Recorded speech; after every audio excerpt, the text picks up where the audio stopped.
slides right through his. I'm like, oh God, it's a testament to how far the Bills have come and how they've kind of invested in a position that when Sean McDermott first took over this team, they had nothing. Well, not only that, the year after that, okay, Sean McDermott takes over the team, and this is 3 years in, actually. This is Josh Allen's first playoff game in Houston. What a game that was. Went to overtime. Bills should have won. What if Cody Ford, there were other plays there, folks. I think of Duke Williams on the right sideline, and a good wide receiver comes down with it. Wasn't a drop danger, but you say 50-50 ball. It's the playoffs. You got to come down with that. And it's a fun trivia question because nobody would ever get it. Who was the leading receiver that day? Wasn't Cole Beasley. I think he was hurt. It wasn't John Brown. It was Duke Williams. Yeah. Duke Williams was the leading receiver in the Houston playoff game? Yeah.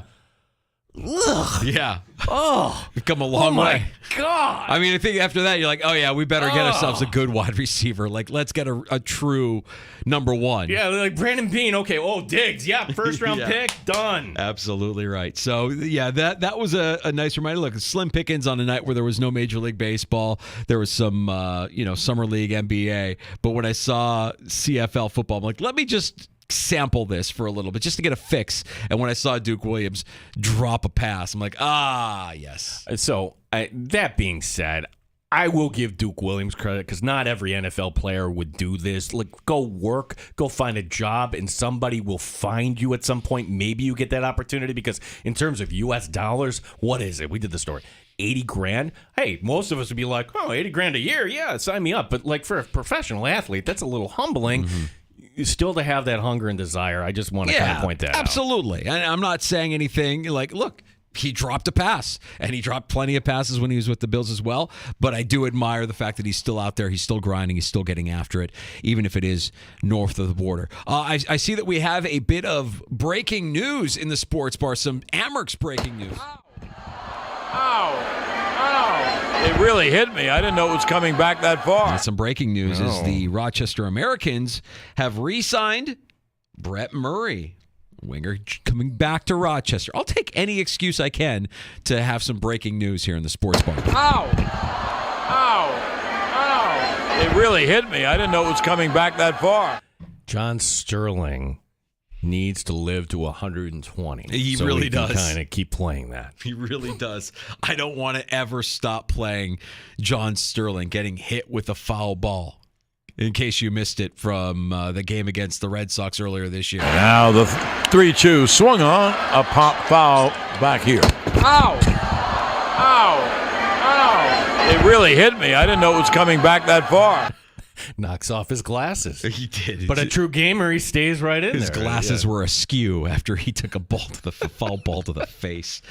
Brett Murray re-signing with the Rochester Americans as that roster continues to shape up. And if you missed our conversation from earlier this week with Rochester Americans head coach Seth Appert, you can get that now. Wherever you get your podcasts, just search out the Sports Bar. That includes Odyssey, Spotify, the Apple Podcasts app, any of them. Just search out the Sports Bar. All of our guest appearances are listed for you there. Yeah, am I the only person that's like, oh my gosh, summer is kind of evaporating here? Like, I got to kind of take it like this weekend, next weekend, just take in every second because once football is here, Danger, it feels a lot different. And look, when the Amerks release their schedule this week, it's, okay. And I'm already thinking about the fall here, too.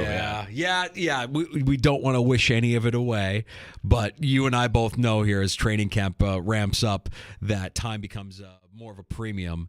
And you start to go because football does that to you. It does consume more of your time, and so the next couple of weekends critical. When we have Joe Marino on next hour, what question should we? One question I want to ask Joe is about, gosh, with Quinnen Williams re-signing with the Jets yesterday, and I don't think Quinnen Williams is going to be one of these defensive linemen that gets the money and all of a sudden he can't. Like, everybody has a spotlight on him in New York this year.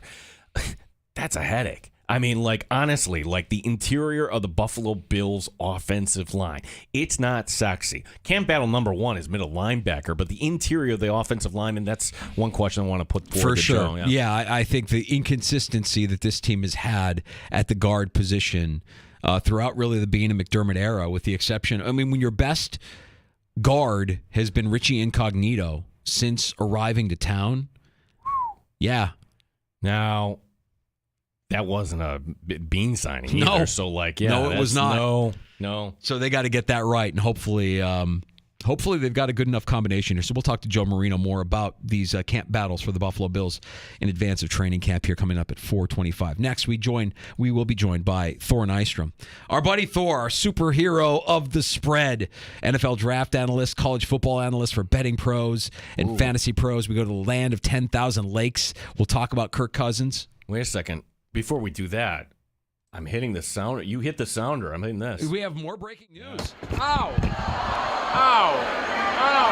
It really hit me. I didn't know it was coming back that far. All right, this courtesy of Brian Sharp of WXXI, who has just put this up. This is a bummer.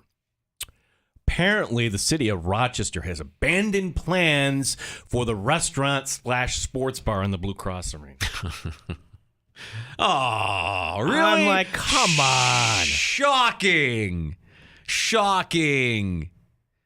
Well, I guess we could have saw this because, and again, this is post-pandemic, when they put out the RFP, the request for proposal, how many came back? 0. Really? Yep.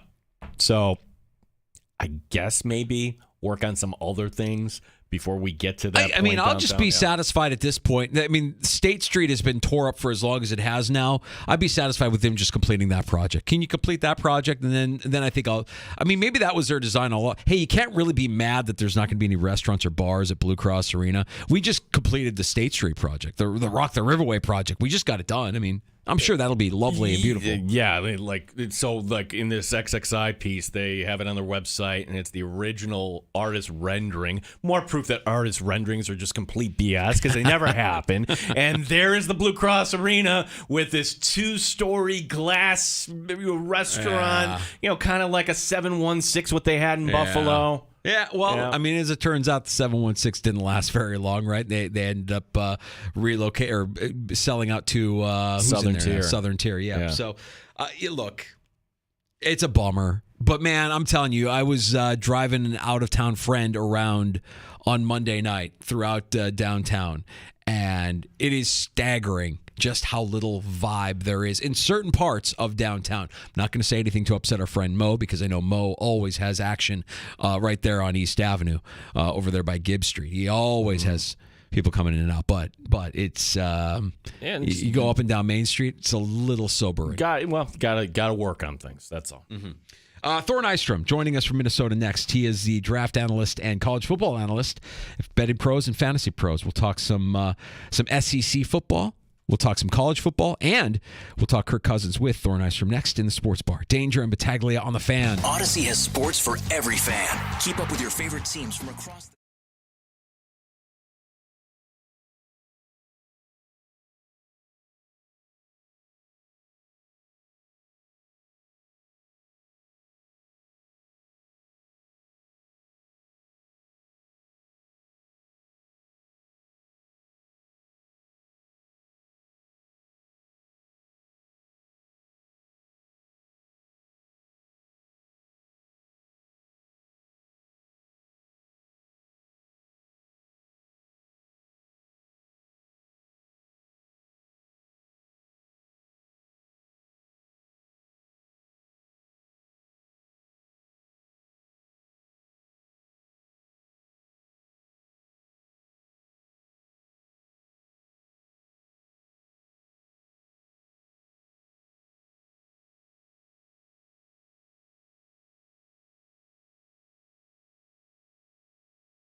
Second half of the baseball season begins tonight in Major League Baseball. The Yankees in Colorado.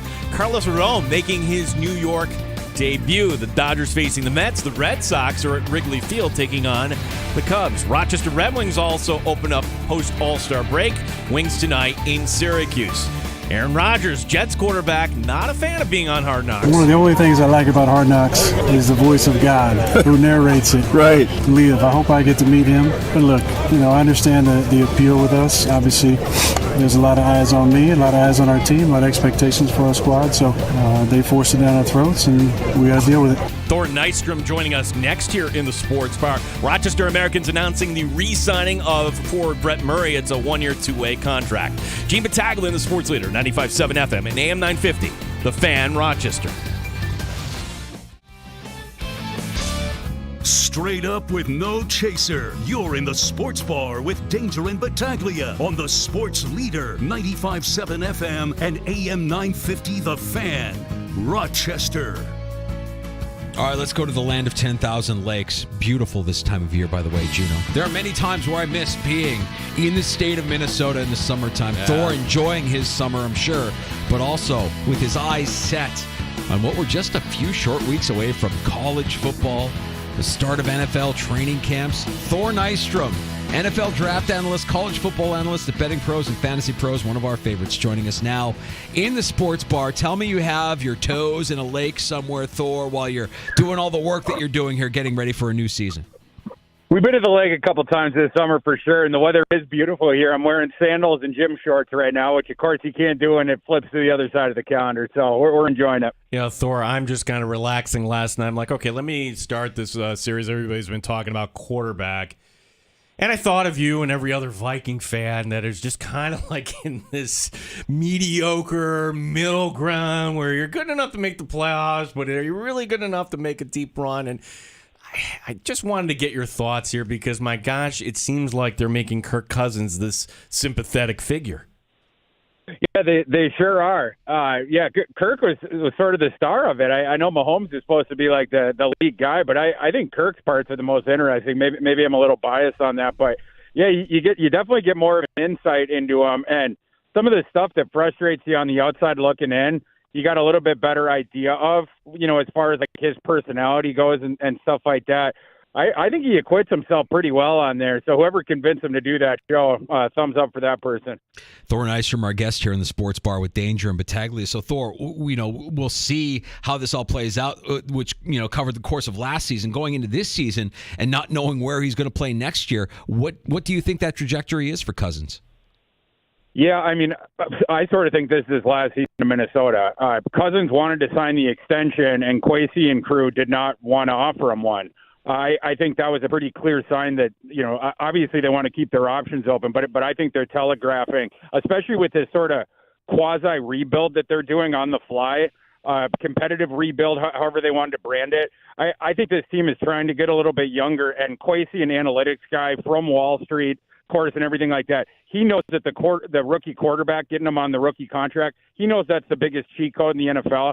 I think you're going to see the Vikings take a first-round quarterback next year. Yeah, that would certainly be kind of the pattern here, I guess. Thor Nystrom, our guest here, Fantasy Pros, Betting Pros, and I think it's a good day, Thor, to kind of dip our toe here into the college football landscape, and we love SEC football. Everybody does.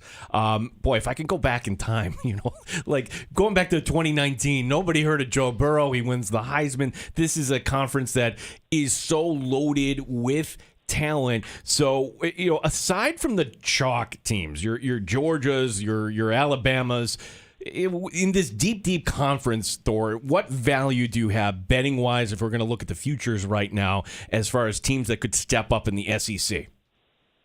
I got a couple, and in part it's because one of those chalk teams you're mentioning I think is going to be a little bit down. I don't think Alabama is going to be the Alabama that we've seen the last 4 or 5 years. Question at quarterback, questions on the skills. Their offensive line wasn't great last year, and the defense is probably going to be worse after you lose Will Anderson and Brian Branch. And they have new coordinators as well. They've had sort of a rotating thing with the coaches. But that sort of opens some things up for teams behind them and opens up the potential of an upset. One of the teams that I like that maybe previously you would have put closer to that first group but was just awful last year is Texas A&M. They went 5-7 last year. Their win total 7.5 in Vegas. I'm pretty confident they're getting over that. My system had, I think, 8.7 wins on them, which that would just flip the script back to, the years before last season when they had a lot of injuries and it was a really young roster. They had the injuries both to the quarterbacks and then Devin Achane, who's now with the Dolphins. But now they all the young guys, they've had some of these historic recruiting classes these past couple of years.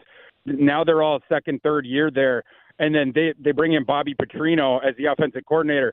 Bobby Petrino, maybe not the best human being, but he's one of the best play callers in the sport. Offensive success just follows him wherever he goes. So I think they're going to turn that around. And then they had a run defense problem last year, but that was because they were playing a bunch of freshmen defensive linemen who are now in their second year, and all those kids were stud recruits. So they'd be one I'd toss out. I think another sleeper one in the SEC is Kentucky. People are a little bit lower on them. I think a part of that was last year, some of the struggles they had with Levis, and they had injuries on the offensive line, different stuff like that. I actually think they might have upgraded their backfield by swapping out Levis and Chris Rodriguez, who was a draft pick of the Commanders, for Devin Leary and Ray Davis. I think Ray Davis is certainly better than Rodriguez is, and Leary is definitely going to be better than Levis was last year. So, you look at that, and then their defense is always salty. So that's another team that I expect to go over their win total. I think Kentucky was 6.5. And I see them more like 7.5, 8. So those would be the two I point to. Thor, last year at this time, I remember thinking about Alabama, looking at their roster and just saying, man, they should go undefeated. They should be uncontested. And look, a couple of close games, a couple of close losses knocks them out of championship contention, but they still had that really, really talented roster. What went wrong with Alabama last year, and how do you think the Tide hold up going into this SEC season? Well, so they had brought in these portal wide receivers, and they didn't really pan out. Jermaine Burton wasn't as good as we thought he'd be. Tyler Harrell, the speedster, they brought him from Louisville. He didn't play at all. And then some of the youngsters they were expecting to step up, they seemed to get into the doghouse. Ja'Cory Brooks, we thought he was going to be a standout last year, and he could barely get on the field for the first part of the season. They had a really weird year with that wide receiver core. And that's in part why I was so impressed that Bryce Young took another step forward. Even though balls were clanging off those guys' hands, they were running the wrong routes, et cetera. And then, of course, the offensive line, like I mentioned as well. You did have Jahmyr Gibbs and Bryce Young, but some of these other positions, they were just down over what they've traditionally been at Alabama. And now you lose those studs. You lose Bryce Young. You lose Jahmyr Gibbs. You lose those couple stud defenders, et cetera. And now you're looking at this team that has to rely on Tyler Buckner, who Notre Dame couldn't wait to wave goodbye to. Alabama goes and signs him, probably because they had brought in the offensive coordinator from Notre Dame, Tommy Rees. But the other big thing was the two quarterbacks that Alabama had coming back, they both stunk in the spring. So Alabama basically had a gun to their head to sign a veteran quarterback to compete with them. And Rees knew Buckner, so that made it an easy thing. But we haven't seen Buckner be good yet in his college career. Some people will just say, it's because he's been injured. But even when he's been on the field, he hasn't been good. So to me, he's a durability question who has not proven anything. That's bad news for Alabama, especially, again, because their skill positions are no longer standouts. Yeah, we're talking to Thor Nystrom, Fantasy Pros, Betting Pros, as, another team that we'll be keeping an eye on in the SEC, LSU. The Tigers get the standalone game on Labor Day weekend in terms of national television, taking on Florida State on the Sunday night game, Labor Day weekend. Thor, where are we at here, year 2 of the Brian Kelly era at LSU? They're coming along. In fact, I like LSU a little bit more than I like Alabama this year. I think if you just go up and down the rosters, LSU has the better roster this year. So I like that, another problem for Alabama there. But with LSU, you have so many different guys coming back, led by the quarterback in Daniels. They plugged their running back hole by taking this kid Logan Diggs from Notre Dame, another guy that Notre Dame lost. And in that situation, it was just because their running back room was so loaded. But then LSU also has a superstar on defense in Harold Perkins, who's just a nightmare for quarterbacks. And then they did a really good job in the portal. The only really guys that they lost on offense, it was Butte and then Jaray Jenkins. Both those guys were mediocre last year. Butte didn't even want to be there. The thing that started with last year's LSU-Florida State game, you guys will recall, which was a wild game. This year, both those teams are really good. They're both in my top 10. So I expect that to be just a fabulous game, and what a marquee way to kick off week 1. We haven't yet talked about the team that won it all last year. Tell us about what to expect out of the Bulldogs in Georgia this year, Thor. Yeah, it's weird because you look at all the million draft picks they've lost the last couple of years and stuff like that, and you're like, they have to take a step back. But they actually really don't. Like, the only position that they have a quote-unquote question at, it's quarterback, and that's because we haven't seen those kids. Carson Beck, it looks like he's the guy that's taken over for Stetson Bennett. Georgia's another team that could have gone out and gotten a veteran quarterback, but they believe in that Beck kid. And then they got this other high-end recruit they got from a couple classes ago, this Vandergrift kid behind him.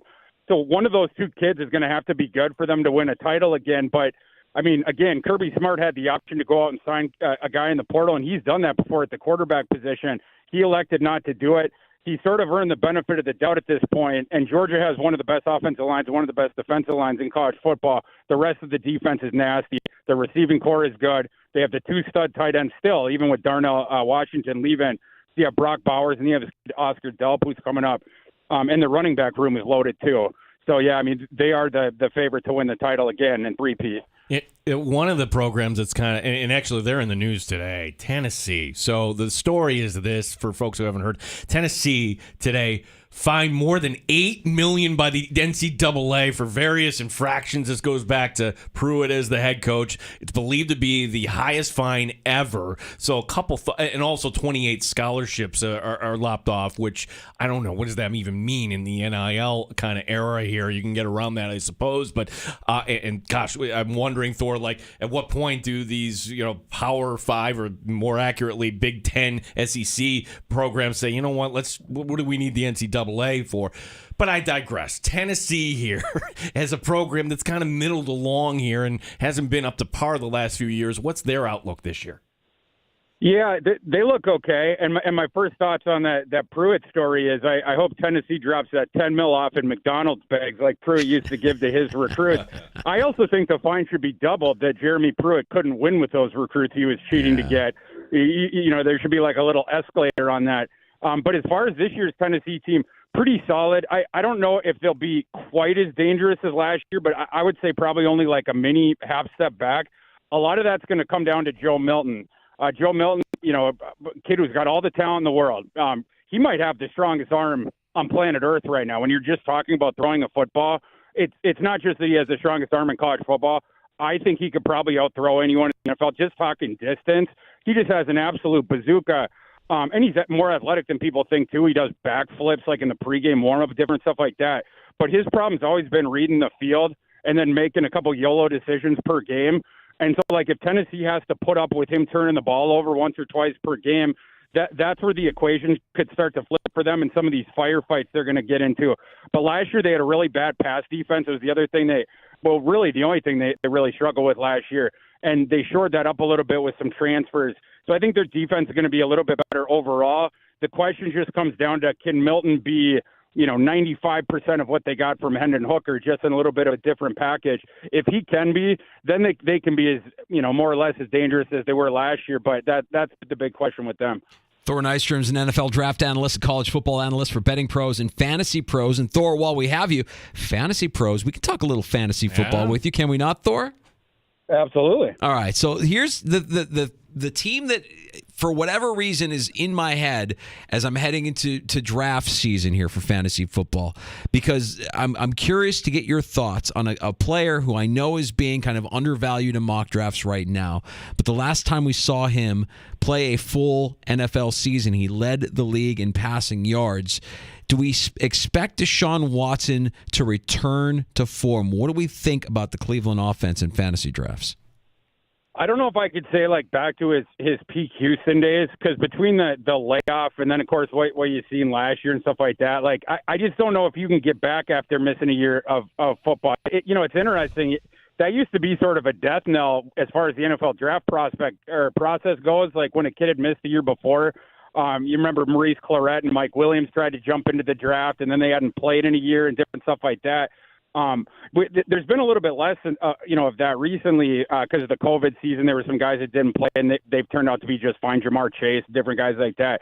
But when you're at that elevated age that Watson now is sort of entering, I'm just not sure about that, and we just haven't seen it in Cleveland yet. But I'd probably put him. He's going to be certainly better than he was last year. But you probably put him as fantasy quarterback 12 or something like that.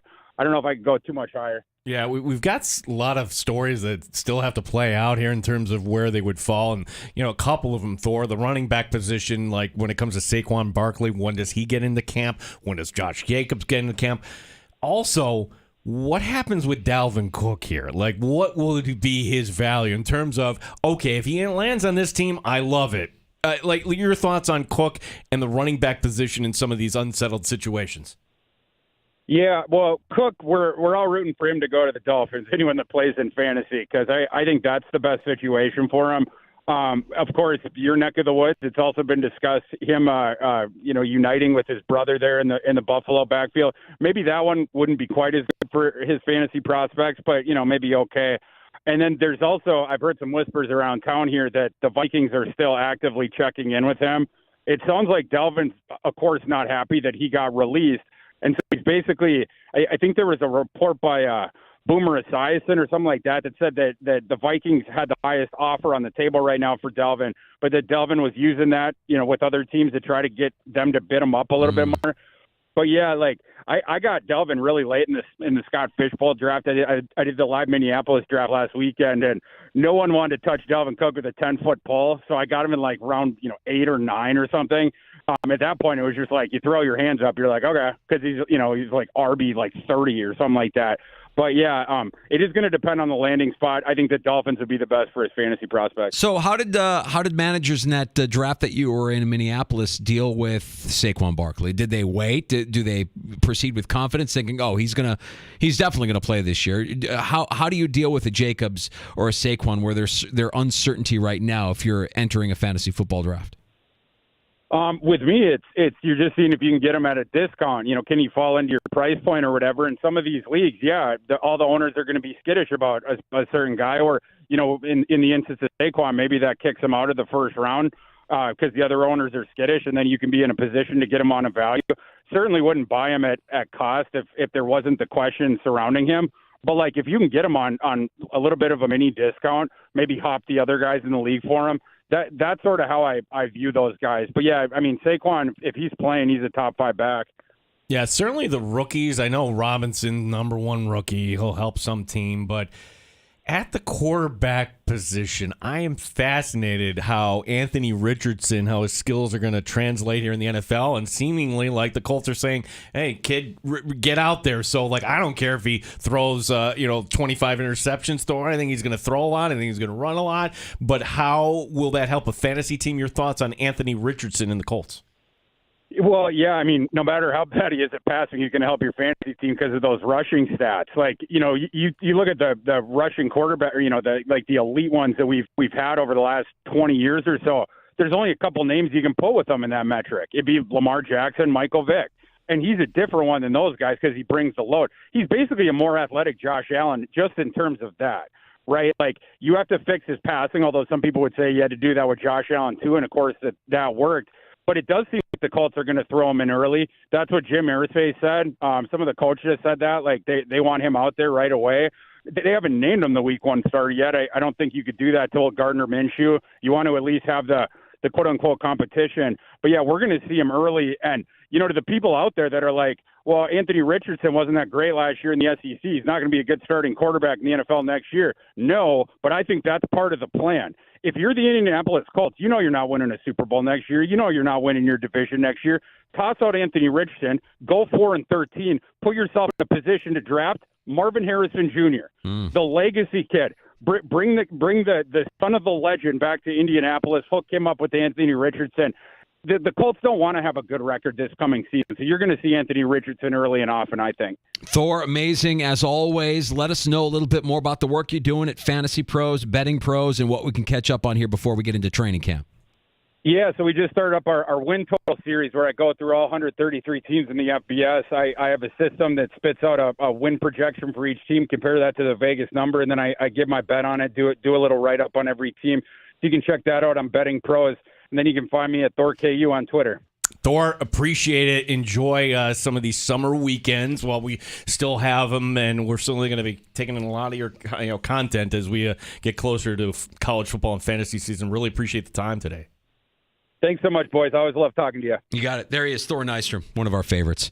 He covers the NFL draft, covers college football for betting pros and fantasy pros, joining us from the land of 10,000 lakes. Okay, doesn't that whet your appetite there? And Mike Danger, I know there are some people that love the chalk. Yes, Alabama football. Blah, blah, blah, blah.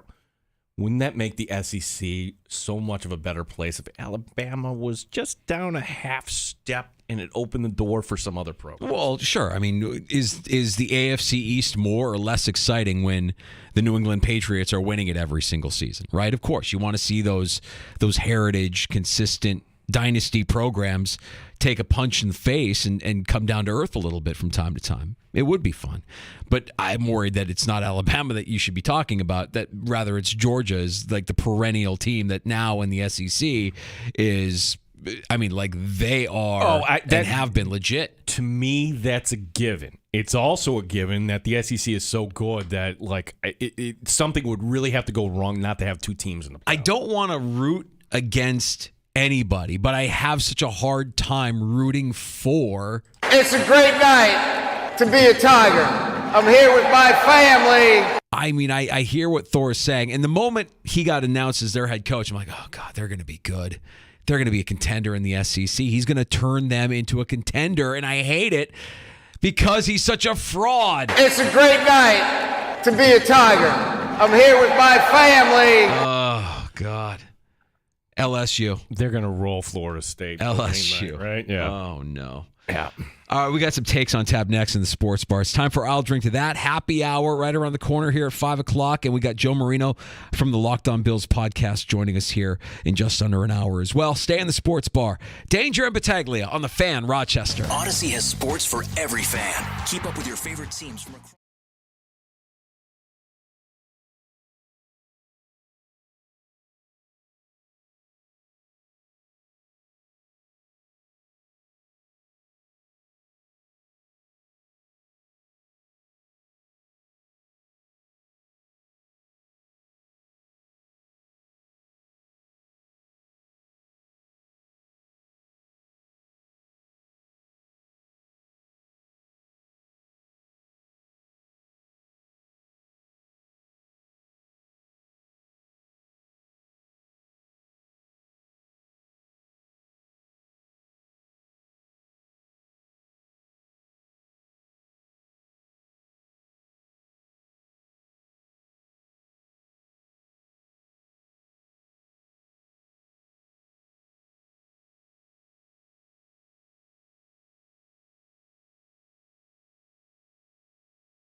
Battaglia on the Sports Leader, 95.7 FM and AM 950, The Fan, Rochester. All right, we're back in the sports bar. It's Danger and Battaglia with some takes on tap, Gino. Yeah. I'll drink to that. Yeah, no football takes. Going to go off the board on two of them here because I saw this quote, Danger, from Dana White. And look, Dana White is a businessman. He knows how to capitalize on things, especially during a slow news week. And the head of UFC, I mean, he is now once again pushing out there the Power Slap League. Are you familiar with this? Oh, God, yeah, I've seen this. Yeah, this is just like Dana White saying he thinks it's going to be a juggernaut when it's all said and done. And you know what? He doesn't care what you think. Quote, you don't like it? I don't give an S. I don't care. I'm not asking the media for a thing. I don't need them. I heard all this S before, how it's unsafe and this and that. That was the UFC. It's the same thing. But now it's a slap. Couple things. Proud to say, Danger, I've never been slapped in the face, and I don't want to know what that would feel like. But White is right. I don't give an S. You know what, though, dude? If it's on, I'm watching it. I've seen it. Like, this is the thing where This is the one where Diggs introduced me to it. Like, line it up, right? Like, they line up their hand with the guy's face. The guy just has to stand there with the guy lining up. Like, I'm going to clock you. You're going to get hit, like, super, super hard with an open hand. And I'm going to line it up. And he, like, goes through the process of, like, lining it up once, lining it up twice. And then, bam, just completely cracks him across the face. It's not something I would watch regularly, but it's on so infrequently that when I do see something like it, it gets my attention. I'm watching it just to see, like, what the hell is this? Well, that's it. It's like kind of like a 15-second comes across your feed, like a piece of violence. But I mean, we're never going to get to it's never going to get to the point of boxing or the UFC. Get out of here, look, Dana. I'm not going to bet against Dana White. I don't know. We'll see, man. I just think I love that he really gives zero Fs when it comes to what people think or what he's going to do what he wants to do. He's going to try to accomplish what he wants to accomplish no matter what it is. I have a non-sports take today. Cold brew. Disgusting. And if you're a coffee lover like I am, drinking a cup, even on a hot day, it still gets the job done. The only way to make cold brew even remotely palatable is by dumbing it up with like every kind of sweetener known to man. And now you don't have a cup of coffee, you have a milkshake. Anything that requires a straw for you to drink probably isn't your best option. Stick with me on coffee. Cold brew is trash. 100%. Cold brew is nothing more than morning candy. Like you're dumping all sorts of crap in there. Now, we have shadows in the studio today. We have two Victor High School students here. Michael and Garrett are in here. If I'm saying cold brew is trash, I'm wondering if this is a generational thing. I'm hoping that it's not.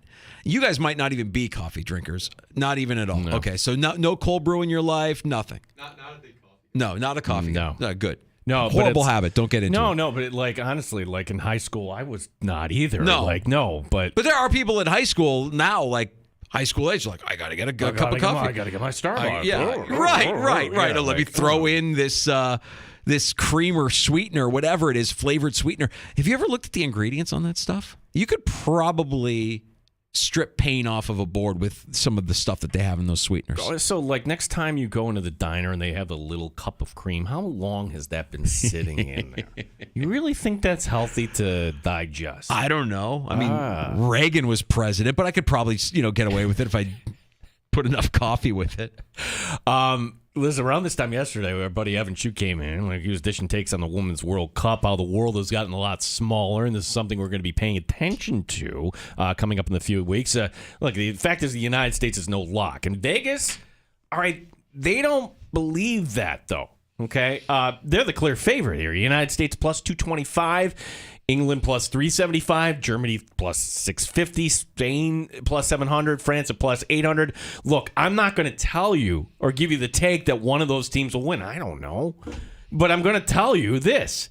You are a bad American if you bet against your own country. I'm sorry. The real reason the United States is favored isn't because they're the best team. It's because so much money is flowing in their direction, Danger.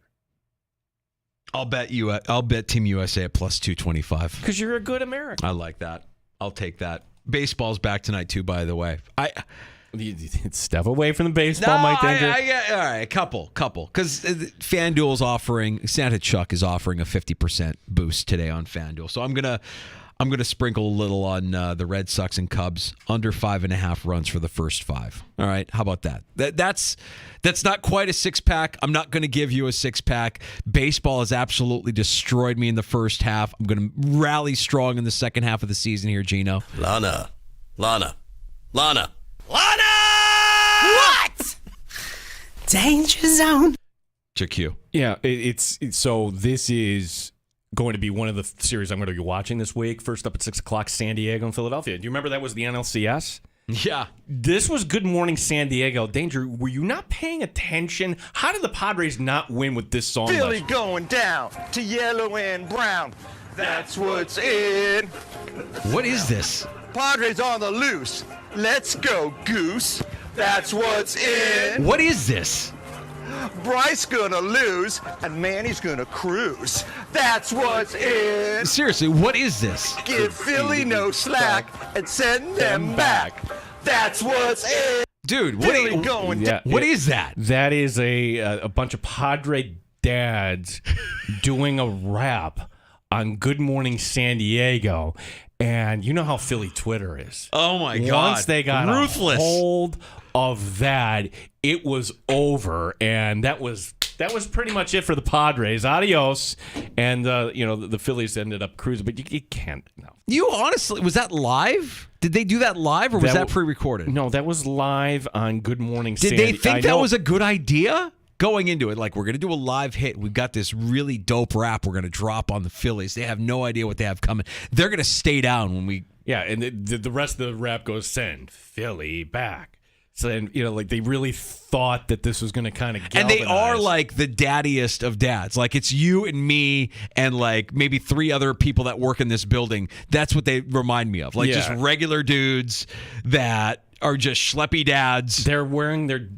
dad Padre uniforms here, like Padre. They look like it's a bunch of dads rapping. It's absolutely disgusting, and no wonder that they lost that series. And that series is happening this weekend. That is this weekend.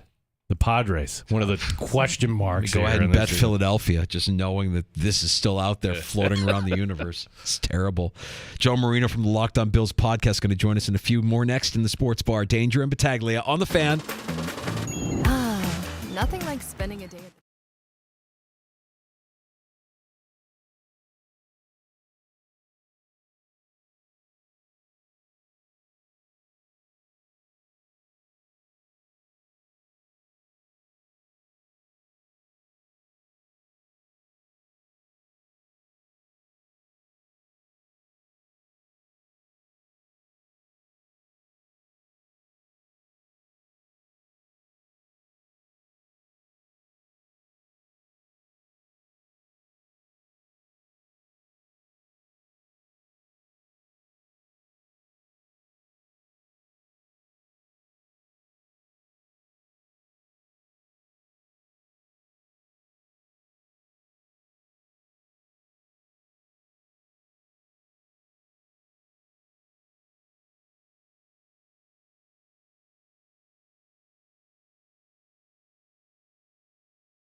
Always live on the free Odyssey app. The Fan Rochester Sports Update. All-Star break is over. The second half of Major League Baseball season beginning tonight.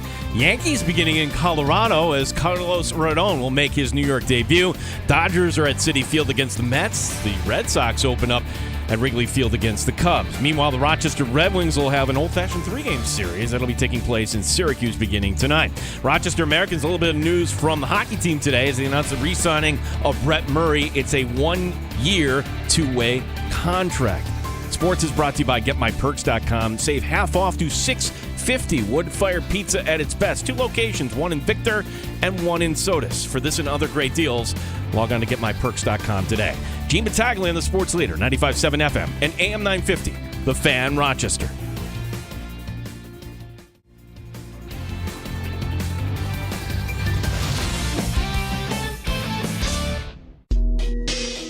The Sports Bar with Danger and Battaglia. Today's Friday. Today is Friday. Let's go! Minute parade. You can love me, and I know some of you hate me as well. But the one thing you will always do is respect me and appreciate the way I approach the game and what I've given to this game. He listens to the Sports Bar. You thirsty son of a bitch. LeBron needs to stop crying and make everything about LeBron. And you will respect my authority. Mike Danger. I think I might have to start becoming a cigar guy. I don't know why I haven't been more of a cigar guy. Baseball is back from the All-Star break today. Gene Battaglia. Why do you talk so much baseball? Baseball is boring. Well, I know you don't talk a lot of baseball because it is boring. You told me that. Like, you told me that it doesn't help ratings. We're not a tabloid radio show. You talk too much. It's a talk show. The Vols have been fined $8 million, which is the equivalent of a 2-year bowl ban. Phillip Rivers up to 10. Why is Gene watching Sesame Street in the middle of the show? I don't understand what's happening in the sports book. Watch tonight for fear. 95.7 FM and AM 950 The Fan. Rochester. Yeah, I will say, for as bad as that was, the Padre dads doing their little rap, that's what's is kind of stuck in my head now. Of course. It's a little bit of an earworm, and I'm not happy about it. I'm also not happy about the fact that off the air, when you brought that up to me, you said, what was that on Good Morning San Diego with Shala Laboomba, your code name for... Oh, wait a second. I wasn't going to bring this up on the air. You're the one. I'm bringing it up on the air. You're the one bringing it up on the air. I'm bringing it up on the air, pal. That's what guys... Okay, newsflash. Sometimes guys bust on guys maybe about things in their past, and it was the perfect opportunity. It wasn't on the morning show that your ex-girlfriend happens to host out there. When I moved to Rochester 25 years ago, I dated a girl who eventually would move to San Diego. We broke up, and we dated for about a year. We broke up. She moved back to... She was from California, from Orange County. She moved back to California, ended up working in San Diego and getting a job as an anchor on a San Diego TV station. And so you see something from San Diego TV, and you got to take a shot. You got to say, oh, that's... is that Shala Laboomba's... and that's not her name, by the way. No. Shala Laboomba. Whatever you call her. I don't know what I call her. Her claim to fame, when the internet first, when YouTube was first like a thing and everybody was trying to go viral, there was a video of her when the iPad first was released and everybody was just in awe of the touchscreen of the iPad and everything that had to do with the iPad. They played a prank on her and they basically, oh yeah, and you can even lick the iPad and taste, the things that are on the screen. Something like that. And she's on the show, during the show, licking the iPad. I'm like, oh, I am in a better place. I feel like I've made good life choices, and here I am. That was one of those, because like we bust each other's chops, right? As most guys do. But I said that, and you had this blank stare on your face. And Took me a second. It was like, oh... I San guess Diego. that's not, that's San Diego, right?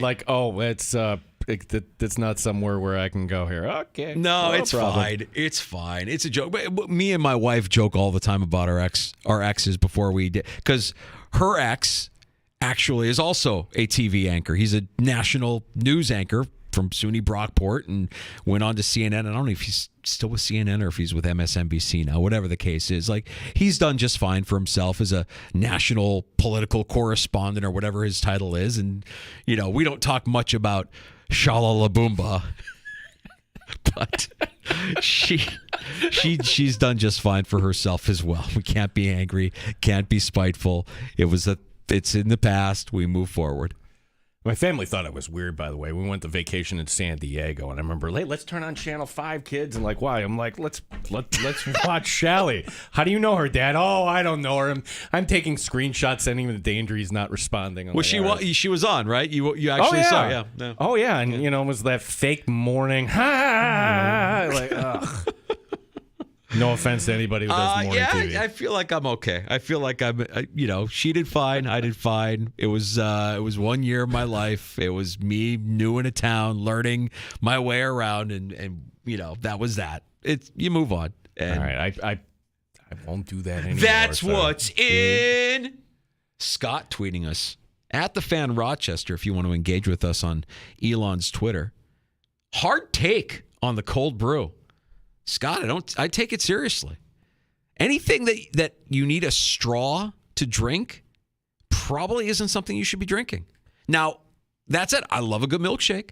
But should you be drinking it? No. Should I be drinking a milkshake? No. Don't need a milkshake. No. Do not need that. Love a good, fast food soda. Fast food soda always hits differently. Do I need the fast food soda? No. Does anybody actually take a half second to figure, okay, why does this drink give me energy in the morning? Is it the drug caffeine, or is it the other thing called sugar? Or is it a combination of two? The drug caffeine we are addicted. I have no doubt. I've got a big problem. We are 100% addicted. And if you don't believe me, do yourself a favor and go a couple days without having any coffee and let me know how you feel. You don't have that cup of coffee for a couple of days, you start to get the headache. You're off. Yeah. It affects you. No, we're all addicted. There's no question about that. So, yes, the cold brew, trash. Stay away from it. The stuff you're putting in the cold brew, even worse. You need a straw to drink it? Well, you might as well be drinking a milkshake. If you had to power rank drinks that require a straw, milkshake's number one, right? Hands down? Hands down. Number one. Number one with a bullet. I would go like a slushy, like a Sonic. You know what I'm saying? Like a Sonic flavored ice, one of those kind of things. I'd say that probably number two. And then I'd go fast food, soft drink, number three. There's my straw power rankings. But I'm trying to avoid all of them. Don't eat them. Cold brew, unranked. Get out of here. Yeah. Chris Trapasso was filling in today on One Bills Live. And the topic of Jets being on Hard Knocks came up. And I mentioned it, I think it was yesterday that I mentioned it. Like this, if the Jets view this the right way, and I know that they didn't want this, nobody wants this, but you have to take a problem and try to turn it into an opportunity. So if the Jets do this the right way, if they view this through the lens of this is an opportunity, if Robert Saleh isn't intimidated by the cameras and actually stays his true self, it's an opportunity. Rex Ryan knew that, and he kind of used the year that they had Hard Knocks to be even more animated, to be even more bombastic, and it led to them being in the AFC Championship that year. But it feels to me like they're going into this with a grudge, a chip on their shoulder, like, ugh, we really don't want it. Aaron Rodgers is, by the way, a fraud. The only standard that exists, say it all the time, is a double standard. This guy's going to say how they don't want it, and this is Aaron Rodgers on CBS Sports Radio. One of the only things I like about Hard Knocks is the voice of God who narrates it. Right. Liv, I hope I get to meet him. But look, I understand the appeal with us. Obviously, there's a lot of eyes on me, a lot of eyes on our team, a lot of expectations for our squad. So they force it down our throats, and we got to deal with it. Force it down our throats. Oh, my God. This is the same guy who hosts Jeopardy and shows up, and which that's just fine. But then you can't turn around and say, don't put the camera on me. Right. You can't have it both ways, dude. I mean, you can't be a Thurstman 1 minute and be like, no, I need privacy. I don't want the cameras following me. Come on. This is good news for the Buffalo Bills, because if it is the distraction that it already looks like it is, and it's already in their kitchen. It shouldn't even be this. It should just be, all right, whatever. We're going to do our business. We're going to move forward. We don't care. Fine. Hard Knocks is here. It's not going to change who we are. By the way, you know what the end result is going to be. The NFL is going to homogenize it when it's all said and done. Anything that you would say or do that would be out of character or paint you or your team in a bad light won't see the light of day because the NFL will scrub it and it'll end up on the cutting room floor. But the hypocrisy of Rodgers, he's fantastic, isn't he? Chris Trapasso had a great take on it today. By the way, I love Chris Trapasso filling in on One Bills Live. One of our favorites. This is like where it starts right here. This is like the first wake-up call for Rodgers where everything, he's been to Knicks games, he was at Rangers games, everything's been good to this date, but now you start to get the avalanche of media starting with Hard Knocks. All right, and then? Him trying to kind of play both sides of, hey, I don't want these cameras in my face, but actually I really do, and seemingly always tries to keep himself at the forefront of the news ticker in the NFL. That, to me, is what I don't like about him in terms of just off the field. That's right. It's absolutely right. You can't have it both ways, dude. But, you know, what should we, like I always say, the only standard that exists is a double standard. And everybody wants to have their cake and eat it too. So the Jets will be the Hard Knocks team, and it remains to be seen. We'll be paying attention just to see what exactly comes out of that. Maybe nothing at all comes out of that. But honestly, it's a nothing to me. Like, there's so many other things that are on right now, and I have stopped watching Hard Knocks. To me, there are other products. I think the quarterback series is worth your time. And yes, that's not in real time, so to speak, like the Jets, where, okay, rather than 1 or 2 weeks old here on the Jets Hard Knocks, you're going back to last year. But to hear Patrick Mahomes just come out and say something that you would never say in front of a podium, ever. You would never say the Bengals are a better team than the Buffalo Bills, except when you forget the cameras are rolling. Who's going to win? What? Tomorrow? I think the Bengals are better, but I think with all those injuries on the O-line that the Bills have a chance. Who would you rather play? I think we match up better versus the Bills, but I want to play the Bengals. Yeah. I mean, just honestly. I just want to play them if we haven't beat them. I'm tired of them talking about it. You watched the series. I haven't watched it yet. This was after the game against Jacksonville? Immediately after? Correct. I haven't gotten to this point yet, to be fair. But this is what is making the rounds here. The Bills fans have pointed out, how Netflix does. They put the whole season up, and I can't spend watching 10 hours. I just imagine this being like right after that game where he's still kind of dopey, because that was the game that he injured himself, right? Like, he was out for part of that game. Well, right. But this is what Hard Knocks used to be. Here's a soundbite that you normally wouldn't get. Like, if Sean McDermott, we'd be ding, ding, ding. How many times does a player, hey, who would you rather play next round? I don't care. We're happy. No, that's Patrick Mahomes saying, when he thinks nobody else is around, I'd rather face the Bengals. Yeah. Even though I think the Bengals are the better team than Buffalo. Yeah. Wow. They got him in a vulnerable moment there. And a moment where he was able to actually say the truth. The Bengals are the better team. The Bills could have taken advantage of the injuries against the Bengals with their offensive line. They didn't. And the Bills are a better matchup for the Chiefs. They know it. Mahomes knows he can have his way with the Bills defense. He has had his way with the Bills defense. He knows Andy Reid is a better coach than Sean McDermott. And Andy Reid knows Sean McDermott and knows his tendencies. Puts himself in a better position. But I want to play the Bengals. That's the competitor in Patrick Mahomes. I mean, if you hear that and you're a Chiefs fan, you love it. If you hear that and you're a Bills fan, you're probably taking it as a little bit of a slight. You did beat them in the regular season last year for what it's worth. It'll be interesting to see, again, how this matchup plays out this season, because if you want the ultimate goal, at some point the Bills are going to have to be better than the third best team in the conference.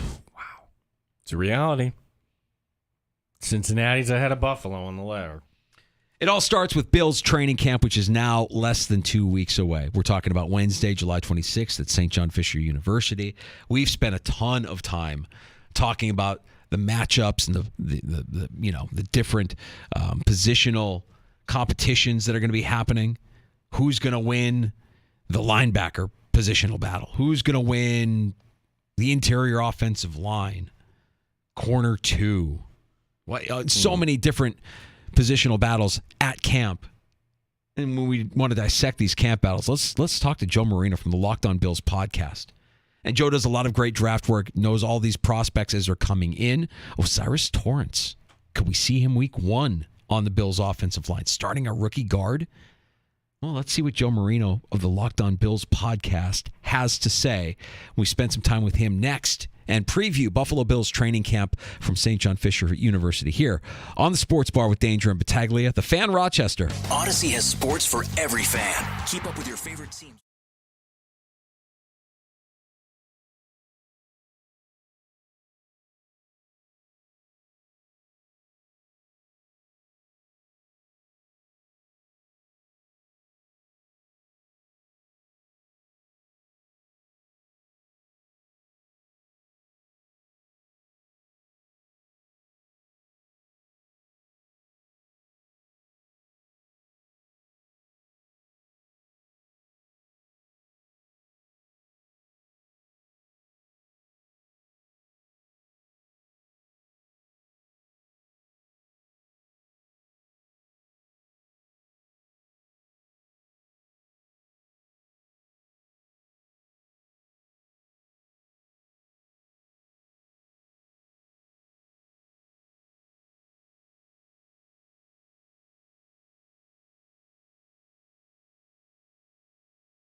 Sports Update. Rochester Red Wings tonight taking on Syracuse. Second half of the baseball season beginning in the majors. Everything under the lights. The Red Sox at Wrigley against the Cubs. The Yankees in Colorado as Carlos Rodon making his pinstripe debut. The Dodgers at Citi Field to take on the Mets. Aaron Rodgers, not a fan of being on Hard Knocks. One of the only things I like about Hard Knocks is the voice of God who narrates it. Right. Live. I hope I get to meet him. But look, I understand the appeal with us. Obviously, there's a lot of eyes on me, a lot of eyes on our team, a lot of expectations for our squad. So they forced it down our throats, and we got to deal with it. Rochester Americans announced the re-signing of forward Brett Murray. It's a 1-year, 2-way contract. Gene Battaglia, the sports leader, 95.7 FM and AM 950. The Fan, Rochester. The beer is cold and the wings are hot. You're in the sports bar with Danger and Battaglia on the sports leader, 95.7 FM and AM 950 The Fan, Rochester.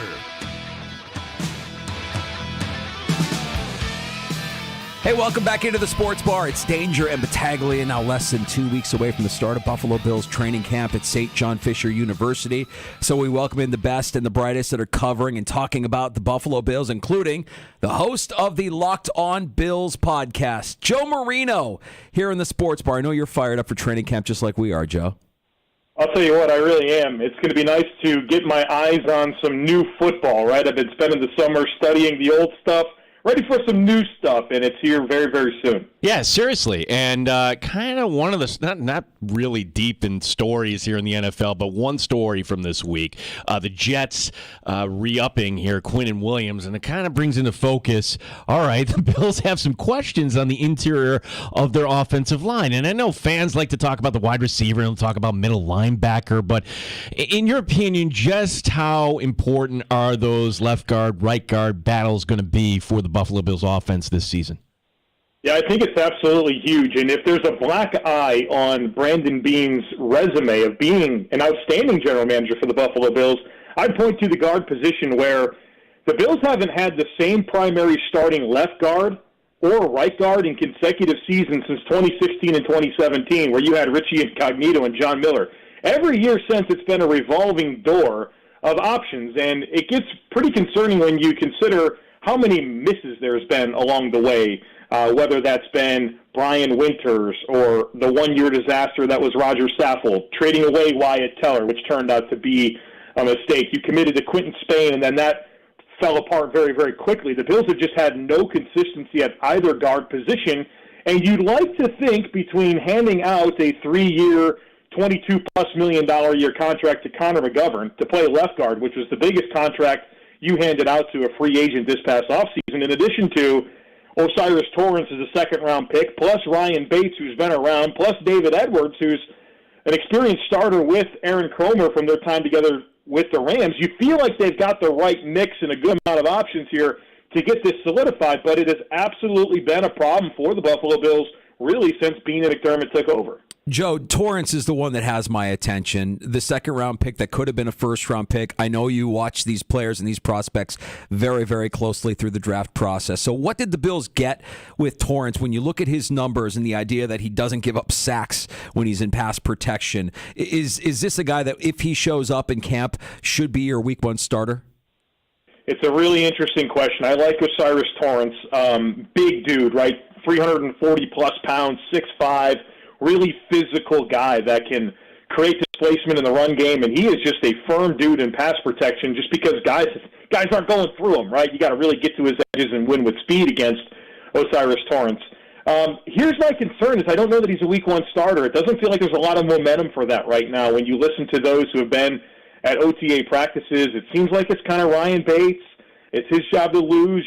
The Bills love to kind of stick with the devil they know, right? They love familiarity. And I don't know if this is going to be a week 1 situation for Torrance. Now, obviously, once the pads come on in training camp and we get some preseason games, that could all change. But right now, it feels like there's no momentum at all for Torrance to be a week 1 starter. Now, surely there is a plan for him to be a starter, right? He's a second-round pick. You don't pick guys in the second round unless you don't feel like there's a reasonable path for them to start for your football team. And so I think it's a matter of when and not if for Torrance, but I get concerned about this widespread belief that the Bills have this impact day one starter, and that's a lot of the expectation that I feel like I'm gaining from talking to Bills fans, and I don't think that's going to be the reality. I think it could take a few weeks and maybe even a year for him to step into the lineup. Well, Joe, in my opinion, at least there's some good news. There's some options here, right, at the guard position.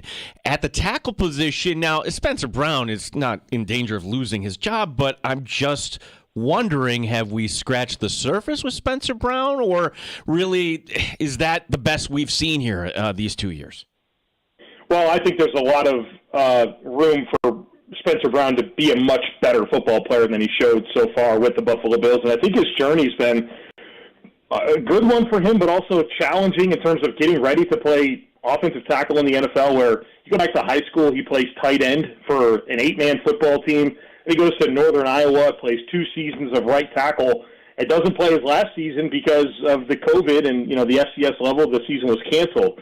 Then he goes to the NFL after not playing for a season, and by week 4, he's the Bills' starting right tackle for a very good NFL offense. And I think you saw some ups and downs, and everybody said that's okay, right? Third-round rookie, small school. You cling to the ups. You're concerned about the downs, but you feel like he's physically very, very appealing in terms of size and athleticism. I'll tell you, this is going to sound hyperbolic, but it's not. Spencer Brown's the best athlete on the team, and he's one of the best athletes in the NFL. He's got a perfect relative athletic score, very rare size and athleticism specimen, and he's raw. And then he goes into year 2. You're hoping for growth year 1 to year 2, and he doesn't have an off season at all. And he spends the entire off season working back from a back injury, so much so that the start of the season was in jeopardy. He had no preseason, no training camp, just a couple of practices before he's starting week 1 to open the NFL season against the Rams in L.A.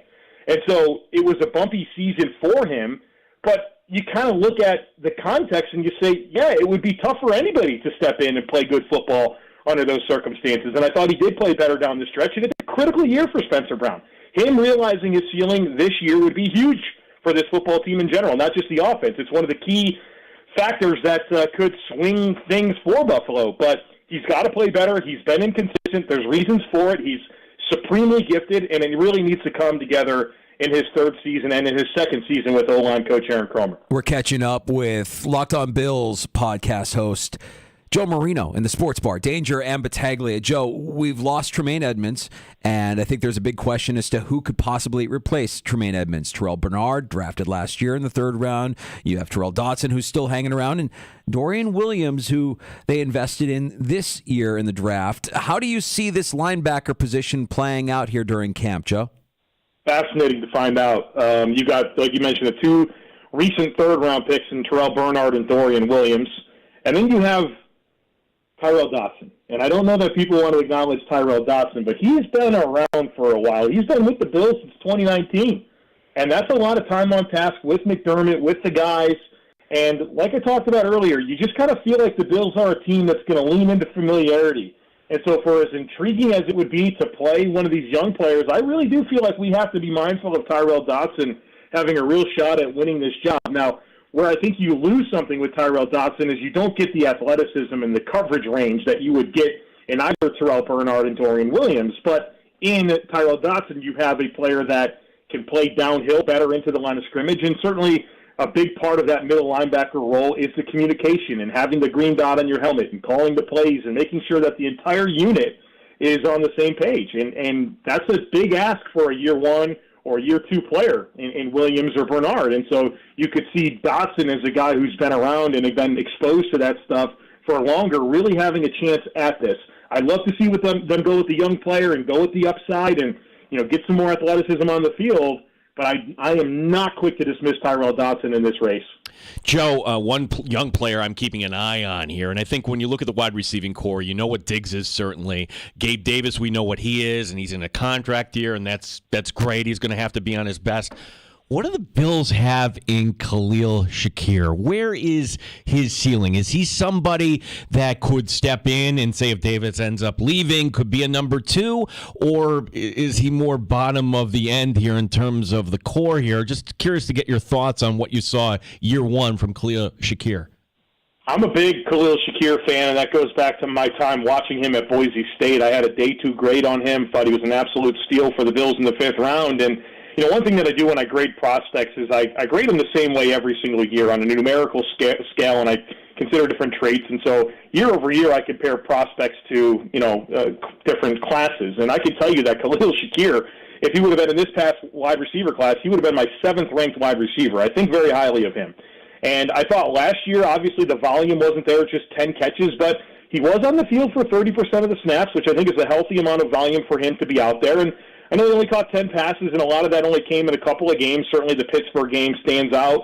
But go to the playoffs. He had 5 catches for 91 yards, over 40 yards receiving in both games, and the Bills didn't have that much offensive output in either game against the Dolphins or Bengals. And Shakir was one of the, I guess, go-to options late in the season for Josh Allen. And so I'm intrigued. I think as a draft pick, that'll help him when you're considering getting snaps over the likes of Trent Sherfield or Deontay Hardy, both new additions this year. I think the biggest obstacle in Khalil Shakir's way to getting on the field is probably Dalton Kincaid and the first-round investment that the Bills have in him, and certainly the high hopes that everyone has for Dalton Kincaid to really be an impact tight end for the Bills and kind of serving as that big slot. But I think Khalil Shakir has a real shot at being the 3rd wide receiver. And like you mentioned, if things don't work out with bringing back Gabe Davis, I mean, is he being groomed to kind of be that number 2 receiver, not necessarily the number 2 option in the passing game, because I think you look at some other guys, especially Kincaid, to kind of be that moving forward. But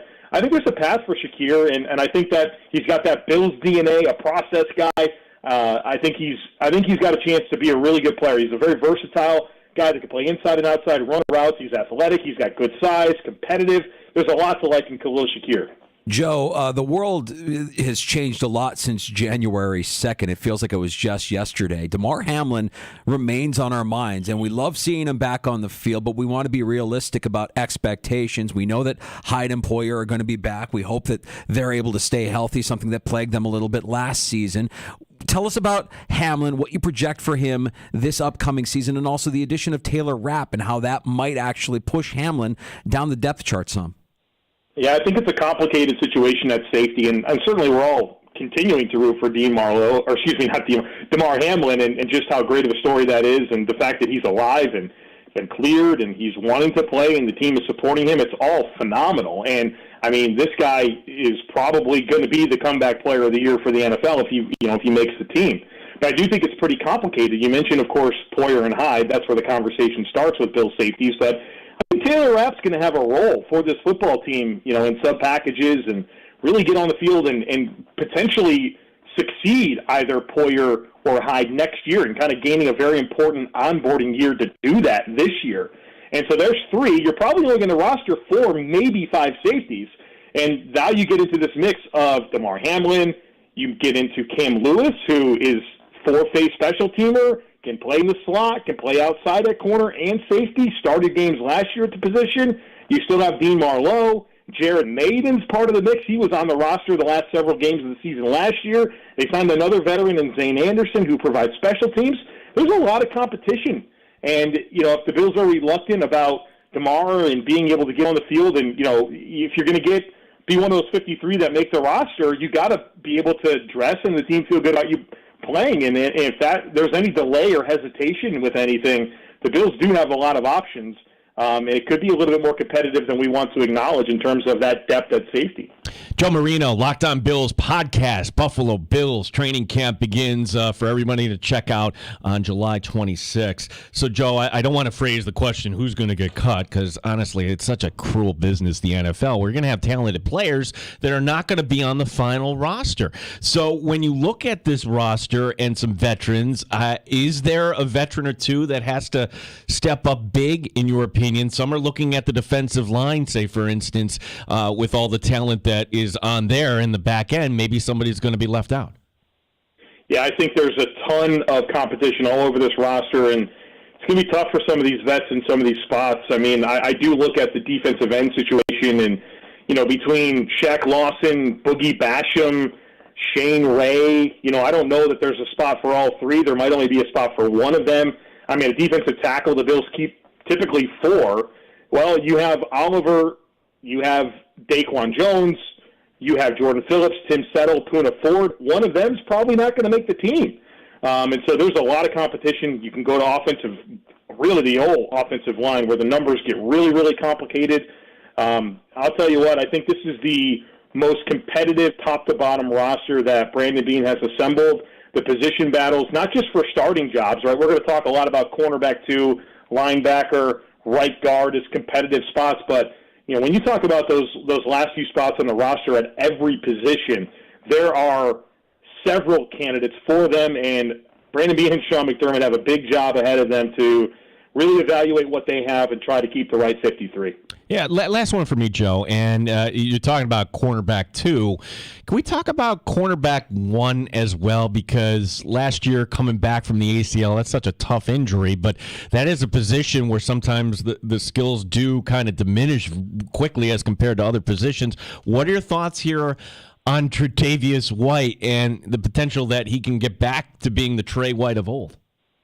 I have a lot of optimism about that, and it stems from who I have learned about, Trey White to be as a person and how he's attacked his rehab, and different people that I've had a chance to speak to over the years about, even last year when he was getting ready for the season and what he's done this offseason to get ready. And I know that he's going to do everything that he can to give himself the best opportunity to go back out there and be Tre'Davious White as we remember him being. And I think there was some encouragement last year with how the season moved along, and you started to see him make a little bit more impact, be a little tighter in coverage, play with a little more confidence, and now he's much further removed from that injury. And, we talk about the timetable to come back from an ACL tear as a 9 to 12-month process. That took 12 months for Trey White, but you can talk to anybody, and even Von Miller said this recently. He says, you really don't feel yourself to closer to the 2-year mark. And obviously we're getting closer and closer to that for Trey White, and I'm very optimistic that he has a chance to come back into this lineup and look like the all-pro caliber cornerback that we all remember from, every season prior to the last two. Joe, the Locked On Bills podcast, required listening for any Bills fan. We know you do a great job on the pod. Are you working on anything special here leading up to training camp? What can we expect here in the next couple of days? Well, we're finishing up some positional preview type stuff. I'm going to have my offensive stat projections for the Bills coming up. That's always a popular episode every single year. But, hey, we're daily all year long. You can find us on the Odyssey app or wherever you listen to podcasts. Every day talking Bills football on Locked On Bills. Football season is almost here. Joe, thanks for your time today. Of course. Thanks for having me. There is Joe Marino from the Locked On Bills podcast joining us here in the Sports Bar. And in case you're watching the video stream, yes, we pre-recorded that conversation with Joe a few moments before we jumped on the air at 3 o'clock. At some point, we'll kind of figure out the Zoom thing here. So one step at a time on the video Right, stream. baby steps for us. Come on, baby steps for us. I mean, we're the guys that are doing a San Diego Padres wrap before a series with the Philadelphia Phillies. Give us a little bit of time to get our bearings straight. NFL appetizers next. Hey, look, it's downtime in the NFL. Not a lot happening, but the NFL is trying to turn the start of training camp into one of their annual tentpole events. I don't know that's ever going to work. Well, and look, I'm not throwing this out here as clickbait, so to speak, or is it clickbait? I don't know. You be the judge, but there is a lot of circumstantial evidence right now online. People are believing the red helmets are coming.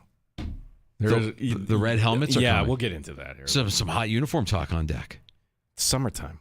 We need some hot uniform some hot uniform talk. All right, we'll get to appetizers next with happy hour right around the corner as well here in the Sports Bar. Danger and Battaglia on the Fan. Odyssey has sports for every fan. Keep up with your favorite teams from across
The Sports Bar with Danger and Battaglia on the Sports Leader, 95.7 FM and AM 950 The Fan, Rochester.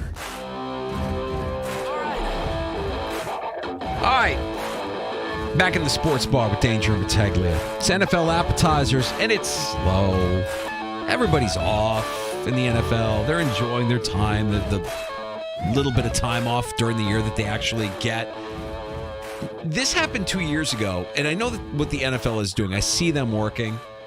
I know that they want to try and turn the start of training camp into like a big fan type of an event. Mm-hmm. So it was called Back Together Saturday when the league unveiled Back Together Saturday, that first weekend of training camp. Now, Back Together Saturday has become Training Camp Back Together Weekend, presented by YouTube. There you go. All right, so to kind of catch everybody up to speed, YouTube, it's now the new home of the Sunday NFL Ticket, and couple things why I would be concerned if I'm YouTube. Number one, I don't know if they care about this or not, but a lot of people are leaving because, well, you dumped the MLB network. They dumped SNY. They haven't had Yes Network, so they don't have MSG. So if you're a sports fan, really YouTube is not the place to go to anymore. So unless you really want the NFL. Aha, all right, well, I'm going to suck it up because I really love the NFL Ticket, and gosh, I'm a pick a team Packer fan, and I want to see every game. Great. Do people really understand when streaming, it's not a big deal if you're watching a program. It's not a big deal if you're watching a baseball game. It is a big deal when you're playing fantasy football and you're 30 seconds behind everybody else. Do people understand, they call it latency, when it comes to YouTube and everything else? I'm just wondering if there's just going to be some pushback coming up this NFL season when people are expecting one thing out of a product which they had on DirecTV, and now the streaming isn't going to deliver. Yeah, I mean, if lag is the biggest issue that they have, then I don't think they really have that big of an issue. I mean, lag to me has always been a thing. In fact, right now, what you're listening to is actually 9.8 seconds or 18 seconds or whatever our delay is. Every broadcast isn't truly a live broadcast. So when you're reacting to something that you're watching on Twitter and you're a couple seconds behind the person who said the same thing just a few seconds earlier, it's a little bit of lag from provider to provider, I suppose. Well, sometimes the answer's so obvious in front of you, because I was, when you were out, we had Kimmy in one day. I was, bitching about this on the air, and Kimmy's like, what are you doing? Just go get the antenna and then watch it over the air if you're watching a Bills game. I can't do it. I mean, I know, yes, you can do it. It's not a hard thing to get an antenna, install the antenna, and watch it over the air free. I'm not interested in doing that. It feels like a bold step into the year 1978 that I'm just not willing to take. It's timely, though. Honestly, I have to look at my phone because of fantasy football. Well, there is another story, Danger, but to what degree do we believe? Did we have any music for this? Let me set the mood. Yeah, 2 post advertisements, if you will. One by Dawson Knox, tight end for the Buffalo Bills. The other by Gregory Rousseau, defensive end for the Buffalo Bills. And the beer company. And maybe it's the beer company, Labatt, taking advantage, knowing this would go around. Because both of the posts had hashtag ad. We know clearly it's the beer company paying these players to put it up. Good. But in it, they're promoting this product for the beer company.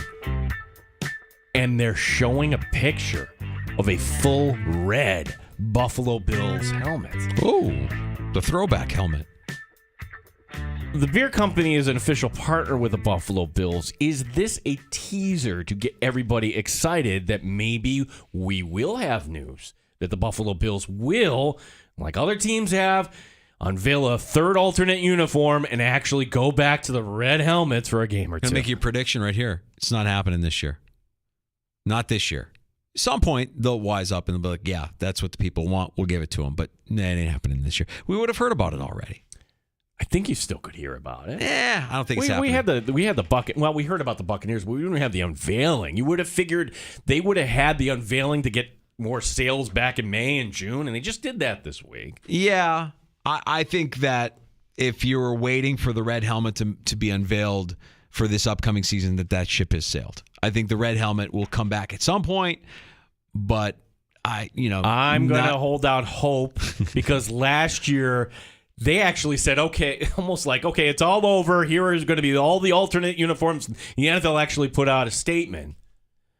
I don't know, like there hasn't been really anything newsy that's exciting in the NFL. We knew the Bucs thing was coming. We knew that the Eagles were going to go back to Kelly Green, but is there really any uniform change that has your interest in the NFL? Yeah, the Bucs is the one. I'm really excited to see the Bucs and the Lions. That's going to have the feel of an old NFC North, or I'm sorry, NFC. What did Central? What did Boris call it? The Bay of Pigs. The Bay of Pigs. No, he called it the Norris, the NFC yeah. Norris division. Yeah, the NFC Central was great. The Lions and the Bucs playing twice a year, gross. But I'm looking forward to that matchup just for the hot uniform talk. Too bad they can't have the Bucs in their throwbacks. Maybe play the Bears in their alternate orange. No, those are terrible. Those are horrible. Those are terrible. Fire those into the sun. Never ever unearth those again. I imagine you didn't sell enough product in making the doing the orange helmet, doing the whole thing that they do. I imagine you didn't sell it. If that comes back this year, and it probably will, but God, just disgusting. The worst of all. I think that's alternates. like on what would be the Western New York equivalent, the banana slug for the Sabres, like the equivalent of I hate this uniform so much, even though it's my team. No, it's the Bills uniforms after the drought era, the drought era, the mishmash of navy blue shoulder jersey. You know what I'm talking about? Yeah, the Reds didn't match. It Terrible. was horrible. Yeah, that was really bad. Nobody likes those. Happy hour is next in the sports bar. Hey, we have time for your calls if you want to join us. The Good Smoke Barbecue and Pub Wingman line is open at 866-4FAN, 585-866-4326. Award-winning barbecue from Good Smoke Barbecue and Pub. The new location at 135 West Commercial Street in East Rochester. GoodSmokeBBQ.com. Aaron Rodgers has words on Hard Knocks. Gino spent some time watching the new QB series with some thoughts on that. And, well, I watched some CFL football last night, Gino, and something has held true over the course of time. I'll explain. That's all coming up next with Happy Hour in the Sports Bar. Danger and Battaglia on the Fan.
In the Odyssey app at The Fan Rochester, the sports leader, 95.7 FM and AM 950, The Fan Rochester.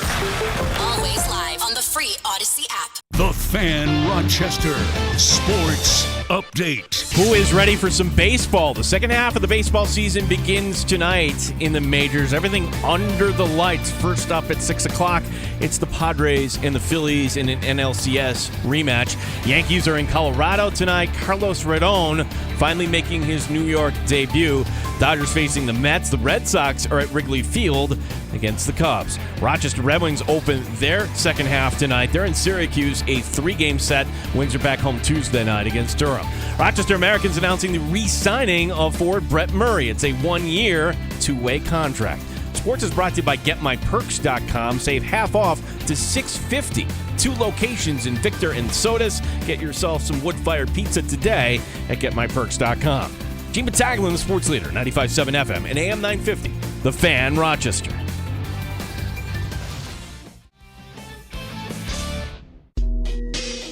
The Sports Bar with Danger and Battaglia. Today's Friday. Today is Friday. Let's go! Minute parade. You can love me, and I know some of you hate me as well. But the one thing you will always do is respect me and appreciate the way I approach the game and what I've given to this game. He listens to the Sports Bar. You thirsty son of a bitch. LeBron needs to stop crying and make everything about LeBron. And you will respect my authority. Mike Danger. I think I might have to start becoming a cigar guy. I don't know why I haven't been more of a cigar guy. Baseball is back from the All-Star break today. Gene Battaglia. Why do you talk so much baseball? Baseball is boring. Well, I know you don't talk a lot of baseball because it is boring. You told me that. Like, you told me that it doesn't help ratings. We're not a tabloid radio show. You talk too much. It's a talk show. The Vols have been fined $8 million, which is the equivalent of a 2-year bowl ban. Phillip Rivers up to 10. Why is Gene watching Sesame Street in the middle of the show? I don't understand what's happening in the sports book. Watch tonight for the theater. 95.7 FM and AM 950 The Fan. Rochester. Hey, welcome to Happy Hour. You're back in the Sports Bar. It's Danger and Battaglia ready to start your sports weekend. Baseball back tonight. Glad you're listening along in Rochester at 95.7 FM, AM 950. We sound our best in the free-to-download Odyssey app. You can download it for free. You have the video stream up for you now when you search The Fan Rochester at Twitch or on YouTube. And on your smart device, just ask it to play 95.7 The Fan, and we're there for you. I'm Mike Danger. That's Gene Battaglia. Baseball missed the boat today. Like, hey, the All-Star break's over. Shouldn't they have a few Friday afternoon games? No. Everything under the lights. Everything. Huh? It's just nice to know that something will be back on. I was watching CFL football last night. I was desperate, Gene. Desperate. Watched a little NBA Summer League, gave that a few minutes, and I'm like, all right, let me see what else. I can't. I've tried the Summer League. I'm like, no, can't do it. I want to see guys that, are going to be something. Wembanyama watched his first game. Brendan Miller. I want to see what Brendan Miller looked like. Okay, now I've got my fix. I'm good.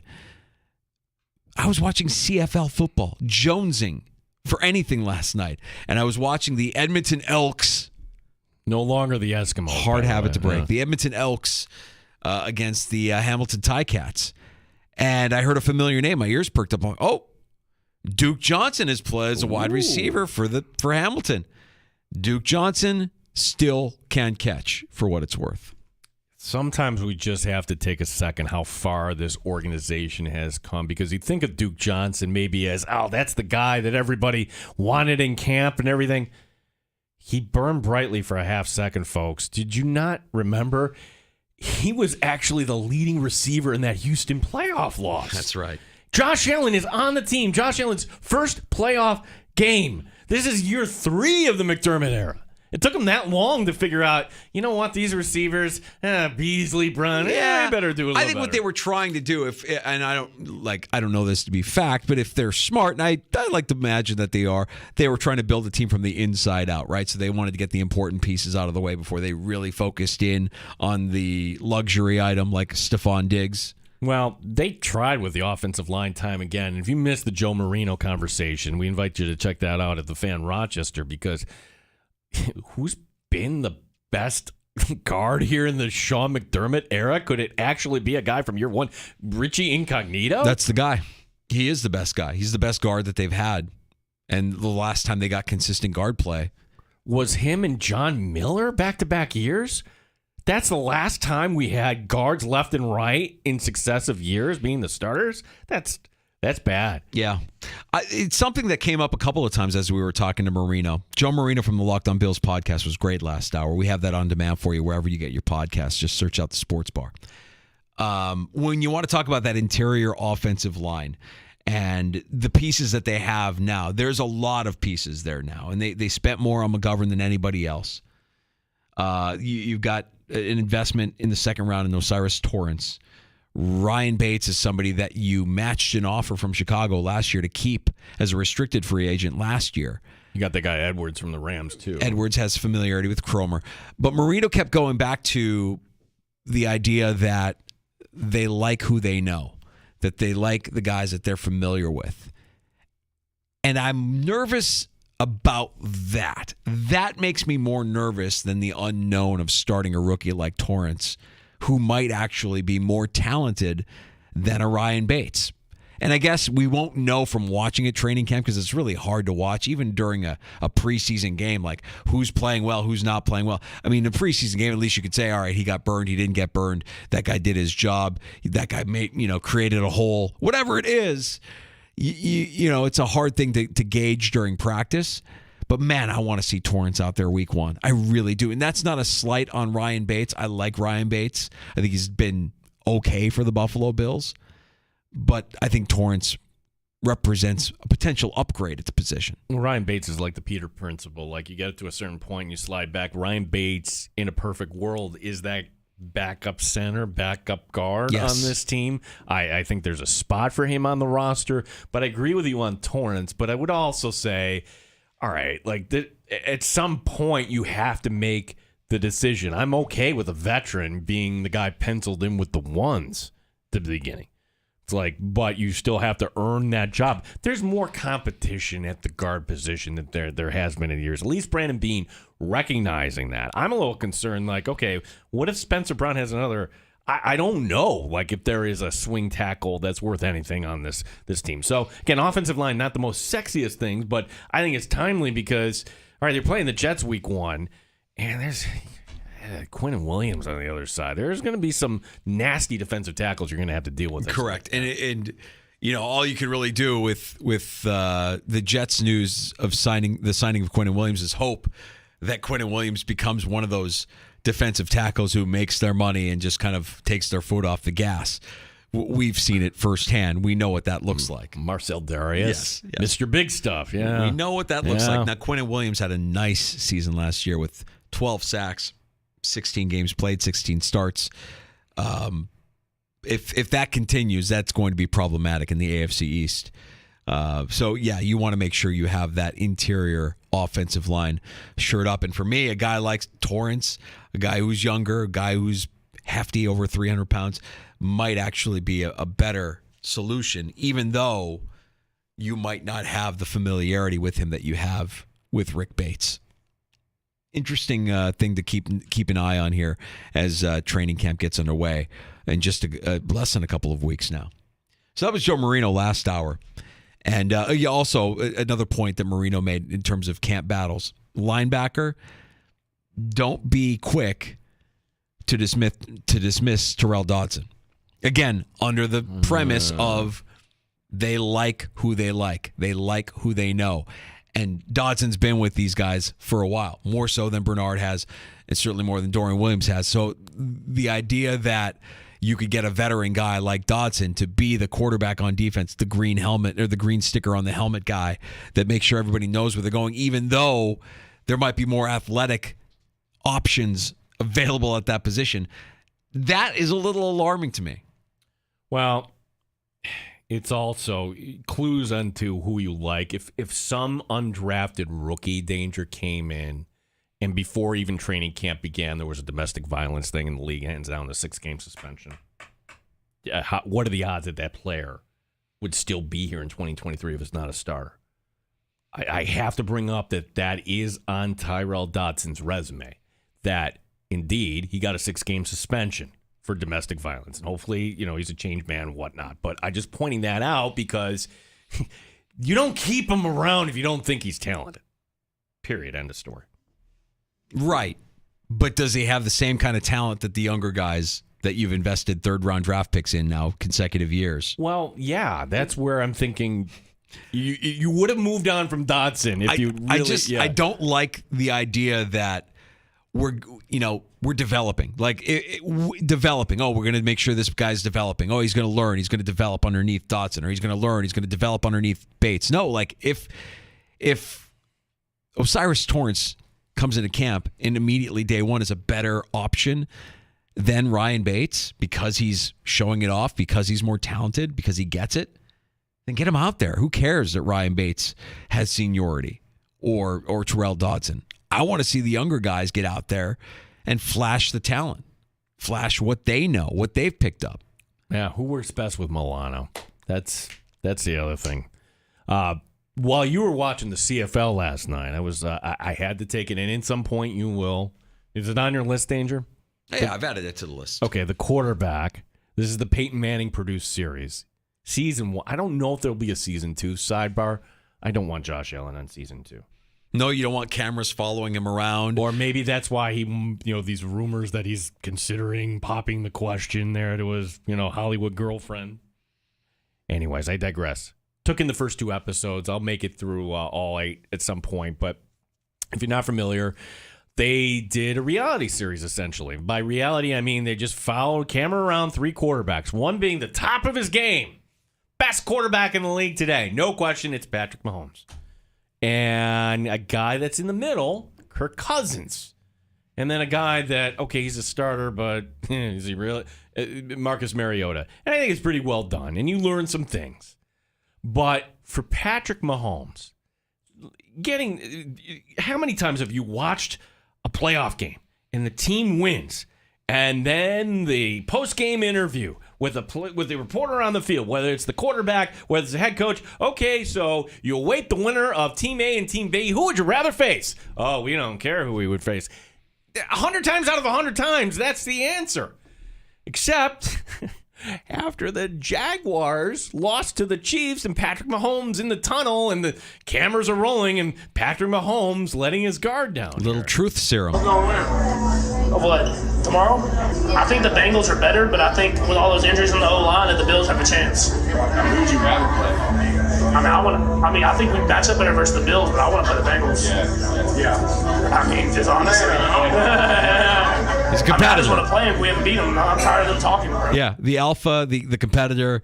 I want to play the Bengals, but we match up better with the Bills. Like the Bills would have been his choice because you heard him say we match up better against the Bills, but I want the Bengals. Wow. I get that you want the Bengals. Okay, you lost to the Bengals in the regular season. You lost to them in the AFC Championship. Like, you need to kind of right the ship there. I get that. I'm not disputing that. We match up better? Like, how many Bills fans wait a second, we beat you in Arrowhead. We had you beat in 2021 had it not been. Look, he knows. He's right. He's right. They do match up better against the Bills. And maybe it's less about Mahomes and more about the guy that coaches Mahomes and his relationship with Sean McDermott. Andy Reid knows Sean McDermott probably better than Sean McDermott knows Sean McDermott. He knows his tendencies. Travis Kelce knows the soft spots of the Bills' defense, where they can get over. Andy Reid and Patrick Mahomes just know how to exploit the zones in the Bills' defense. So, yeah, he's right. They do match up better with the Buffalo Bills. And the Bills missed an opportunity, man. Let's face it. I mean, Cincinnati's offensive line was banged up, and the defensive line didn't get any push. You didn't get any pressure on Burrow. Well, even that being said, Joe Burrow, great team. If you hold a team to 21 points, you should win said football game. Period. You scored 10. 10 points. Yeah, at home. Ugly and still bitter and still raw, and you think about that, it conjures up those memories, and you understand why a guy like Stephon Diggs is pacing up. Now, Stephon Diggs is probably more like Patrick Mahomes. Like, yeah, I want that team. I want to beat that team. That's the team I want to play. That's the mentality. And what did they do? What have they done to make sure that they are better this year than they were last year, that the result at the end of the season isn't the same result as it's been the last 2 seasons. That is all fantastic. I love hearing Mahomes say what he said there. I love the honesty. I love that he was probably a little bit loopy after that game because he was injured in that Jacksonville game. Wait a second. You mean they gave him a little painkiller and somebody I'm sure like, he was a little who bit would you loopy. rather face? The Bengals. Of course. Truth. Even truth though we serum. we're match up better against the Bills. Hey, you want the real juice on Gene Battaglia? Put a couple of beers in me, and I'll tell you exactly how it goes in the sports bar every single day. Truth serum. It's truth serum. I hate that guy. Yeah. Oh my God. What a jerk. The first time we do our Friday Football Talk Live, get a couple of beers in Gino, and he'll tell you what a peach I am to deal with on a daily basis. Absolutely. I like those moments of honesty, of vulnerability that you get Patrick Mahomes. That's worth checking out. I'll check that series out. Yeah, the other thing from the series too, and it's, if you're a Viking fan, I feel sorry for you, but the rest of us can kind of point and laugh because your team is doomed this year. You're doomed this year. It's not like it's going to get any better with Kirk Cousins. It's not. 10 years in, like year 11, all of a sudden he's going to learn how to hit open receivers. All of a sudden he's going to learn how to lead. But Gene, he's a great leader. You watch this, and I know I'm going to get to the part where they're going to be, playing the sympathy card. He's playing hurt. A lot of players play hurt. I'm sorry. It's a little too much me for the quarterback position when it comes to Kirk Cousins. I think that's always been like, are you really a leader or are you more about yourself? Because I didn't know what a Murphy door was, Danger, but I learned last night what a Murphy door is. You have a custom home builder and you build a bookshelf, and you press on the bookshelf, and all of a sudden, it swings in like you're in some like ancient castle. Yeah, it's like a hidden room. Yeah, so this Kirk Cousins, like, so proud. He's like welcoming you to his vacation home in Michigan. It's right on the water. It's beautiful. And he walks you into this beautiful room, right? And in this room with a view and everything else, he says, I didn't want to put all this stuff out there in the public if I have friends over because it just would look pretentious. I don't want to look like that. But let me let you inside here, my secret room. Presses the Murphy door. All of a sudden it's open up. Okay, where are we going? We're walking into this room, this secret room. It's every piece of Kirk Cousins memorabilia that you could possibly think of. Yeah. From game balls to high school jerseys to I like that. You do? Yeah, because he's not putting it out. He's aware. He's being self-aware. Like, if I put this out in the open for everybody to see, it looks like a shrine to me. But it still has value and it still has meaning to me. It does mean something. But let me put it in this secret room behind a Murphy door. By the way, I knew what a Murphy bed was. Murphy door is the secret door, right? Like, the door that leads to the Bat Cave. Like, how many times did you see on Scooby-Doo? That's That's really cool. I like that. In fact, I've seen videos now that you mention it of a Murphy door that like leads to a speakeasy in your own home, like where you walk in and it's a cool like bourbon bar, a collection of like, here's where I keep all my bourbons, here's where I keep all the cool music, and we can listen to cool music and drink my bourbon under the cloak of darkness in this secret room that hides behind a Murphy door. I think that's awesome. I'm kind of jealous. I want a Murphy door. I want that would be awesome. That would be the ultimate addition to the man cave. Okay, I get what you're saying. Like when Kirk Cousins at face value is saying, "Hey, I'm not. I have this be hidden in my secret." He's taking you the crew. You didn't have to show that to everybody. I get it, and yes, you're right, but. Here's my take on Cousins. Always been the same thing. Like Cousins, when he was at Michigan State, gave off the impression, I always found him to be very impressive, a very impressive speaker, a guy that could probably be a motivational speaker when he's retired from the NFL, based on, how he presents himself. But there's a reason why he went later in the draft than RG3 did. He's a less talented quarterback. He can't make all the throws. Can't, isn't as athletic, isn't as mobile, but gave off the impression that he had a leadership quality. Now, if he is a me-first guy, as you're suggesting here with the Murphy door and all the memorabilia, then, I could understand where, other teammates might find that corny. Russell Wilson, corny. You know what I'm saying? That, he's just going to say the things that are meant to be taken as leadership, but teammates are going to look at me like, yeah, okay. You're saying all the right things, but your actions don't match up with what you're saying. You can't really back up what you're saying.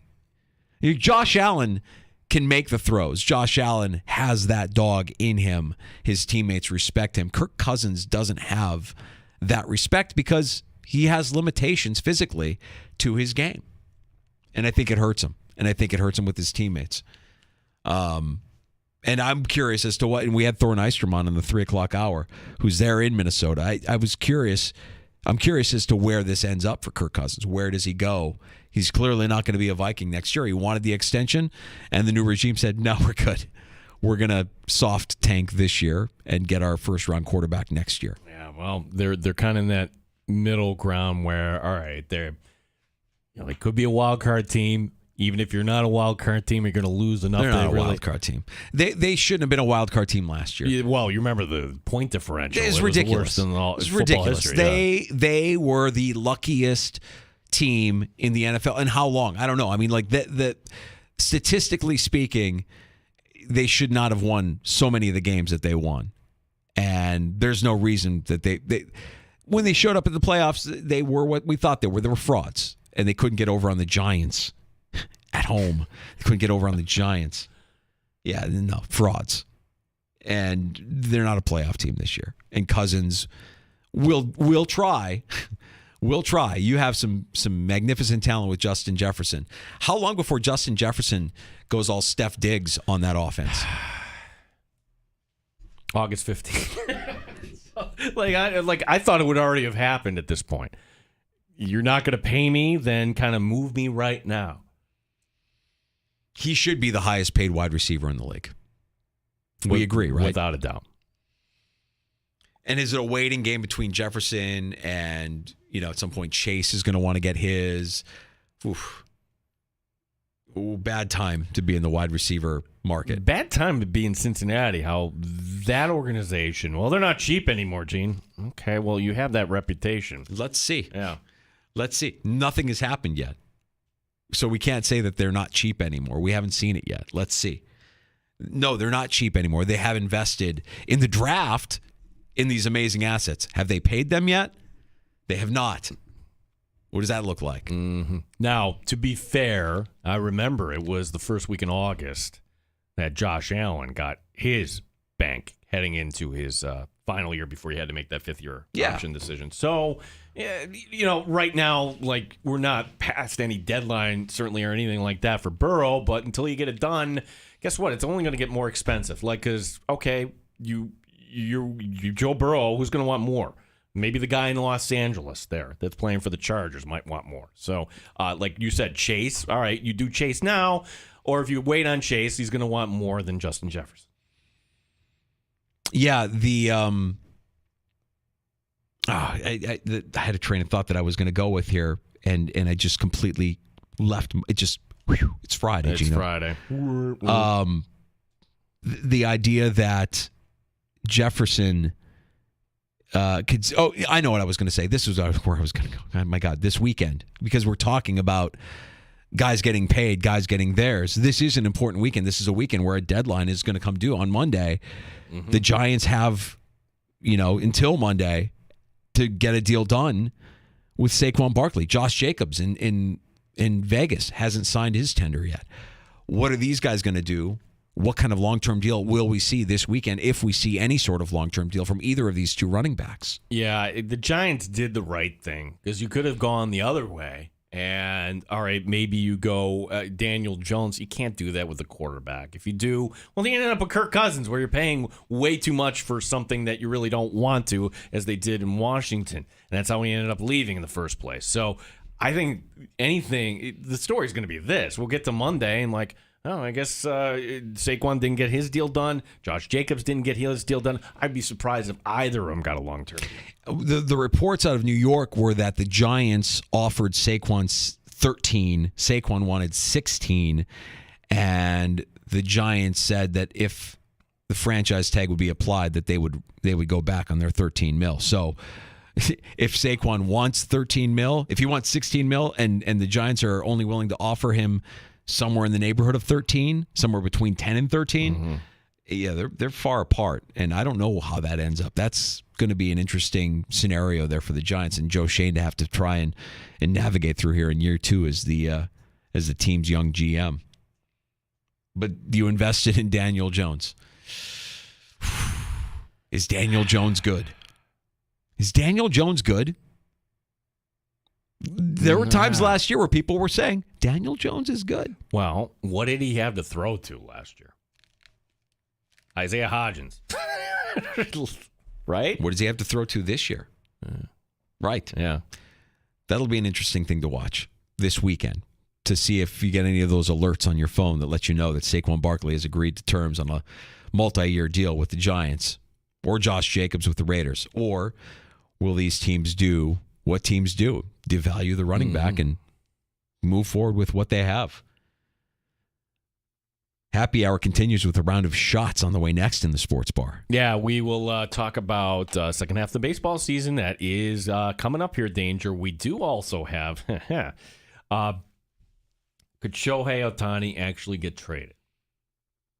Well, there's a report today, and we'll pass this on. And it's not, from anybody on the outside. This is actually from somebody from the MLB network. Morehouse cleaning at Northwestern. Big fine coming up in the NCAA. We got those stories and more. All right. Take your first swing at baiting Major League Baseball on FanDuel and get 10 times your first bet amount and bonus bets up to $200. You mentioned it. Baseball is back starting tonight. Second half of the season gets underway. It's Mike Danger for FanDuel Sportsbook, the official partner of 95.7 The Fan. And right now, you just bet $20. You'll land $200 in bonus bets, win or lose with FanDuel. That's $200 you can spend betting everything from the money line to the over-under in any game. Who you think is going to hit a home run? It's all on an app that is safe, secure, and super easy to use. Plus, when you win, you can get paid instantly. There's no better place to bet on Major League Baseball than FanDuel, America's #1 sportsbook. So sign up today. Visit FanDuel.com/Mike to get up to $200 in bonus bets. That's FanDuel.com/Mike. FanDuel, official partner of Major League Baseball. 21 plus and physically present in New York. First online real money wager only. $10 deposit required. Refund issued as non-withdrawable bonus bets that expire in 14 days. Restrictions apply. See full terms at FanDuel.com/sportsbook. For help with a gambling problem, call 1-877-8-HOPE-NY or text HOPE-NY 467-369. Odyssey has sports for every fan. Keep up with your favorite teams from across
update. Second half of the Major League Baseball season beginning tonight. All the action under the lights. Carlos Rodon will finally make his New York Yankee debut as the Yankees open up in Colorado. The Red Sox are at Wrigley Field tonight taking on the Cubs, while the Mets are home against the Dodgers. Rochester Red Wings, their second half also beginning tonight.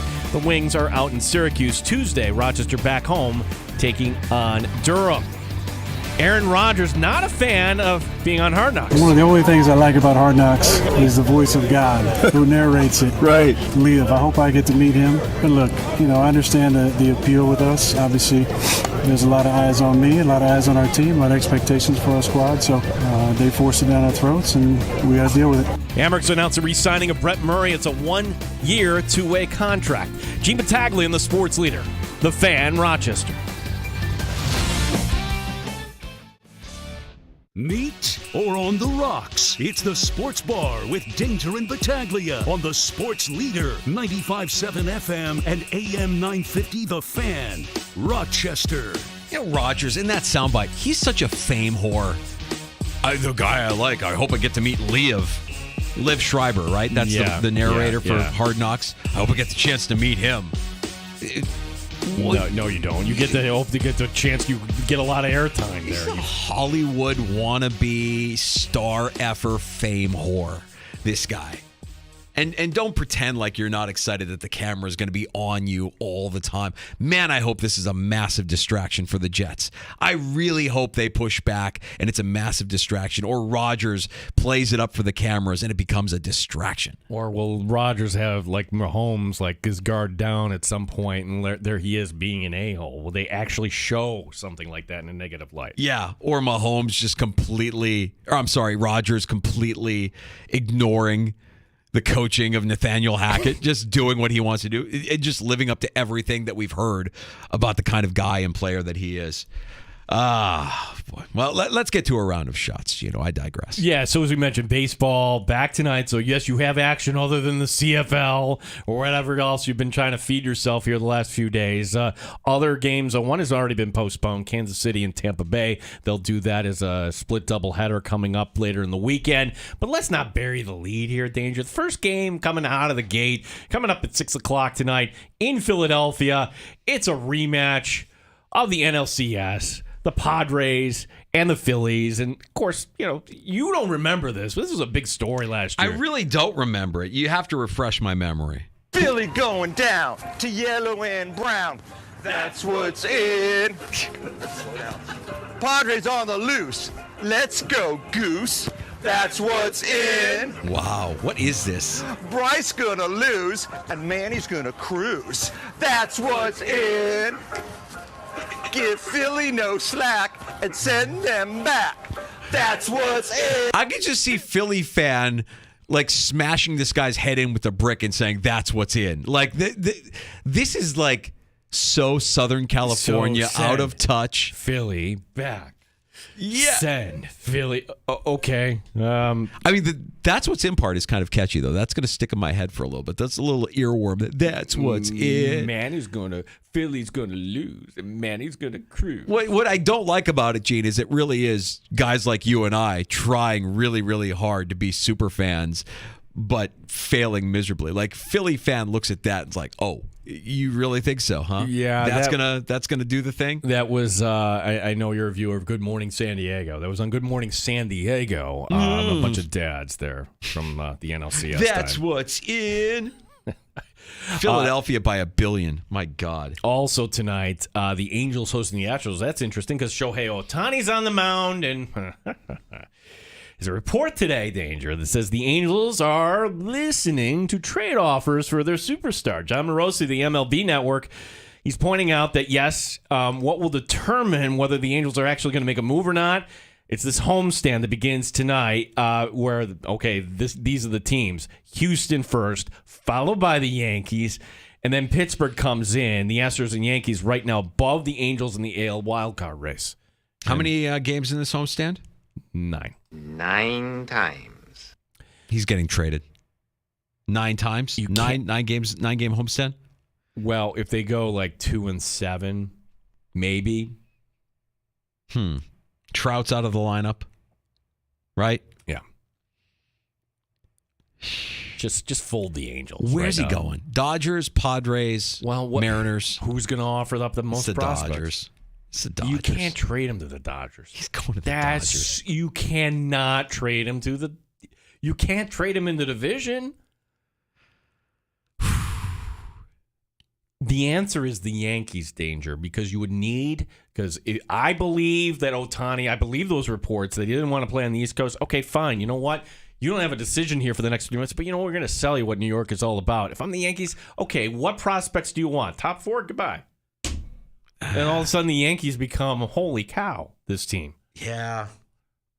Yeah, I hear what you're saying, but I do kind of put a lot of stock in I want to stay on the West Coast.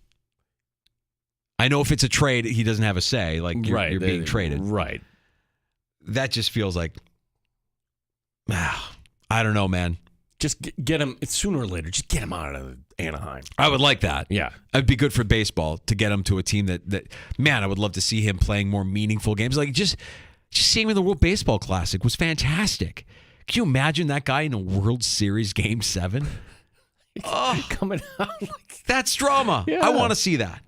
House cleaning at Northwestern continues just after firing football head coach Pat Fitzgerald. Now comes word the Wildcats are also firing their baseball coach. Jim Foster has been dismissed. There are allegations of bullying and having a toxic environment. What took so long on this one? That's what I want to know, because they did an investigation on him, found all this stuff about him earlier in the season, like before the season even started, but he coached through the entire season. Meanwhile, all the players are entering the transfer portal. All of his coaches were creating through the course of the season. Why didn't they just fire him when they found all this stuff out? Why did he stick around for the entire season? I swear colleges work on a different clock, Danger. That's part of it. Like in the business world, yes, you would kind of move on, but it's an investigation and we'll get around to it. And are athletics really the main focus at Northwestern? The answer is no, they're not, as compared to other places.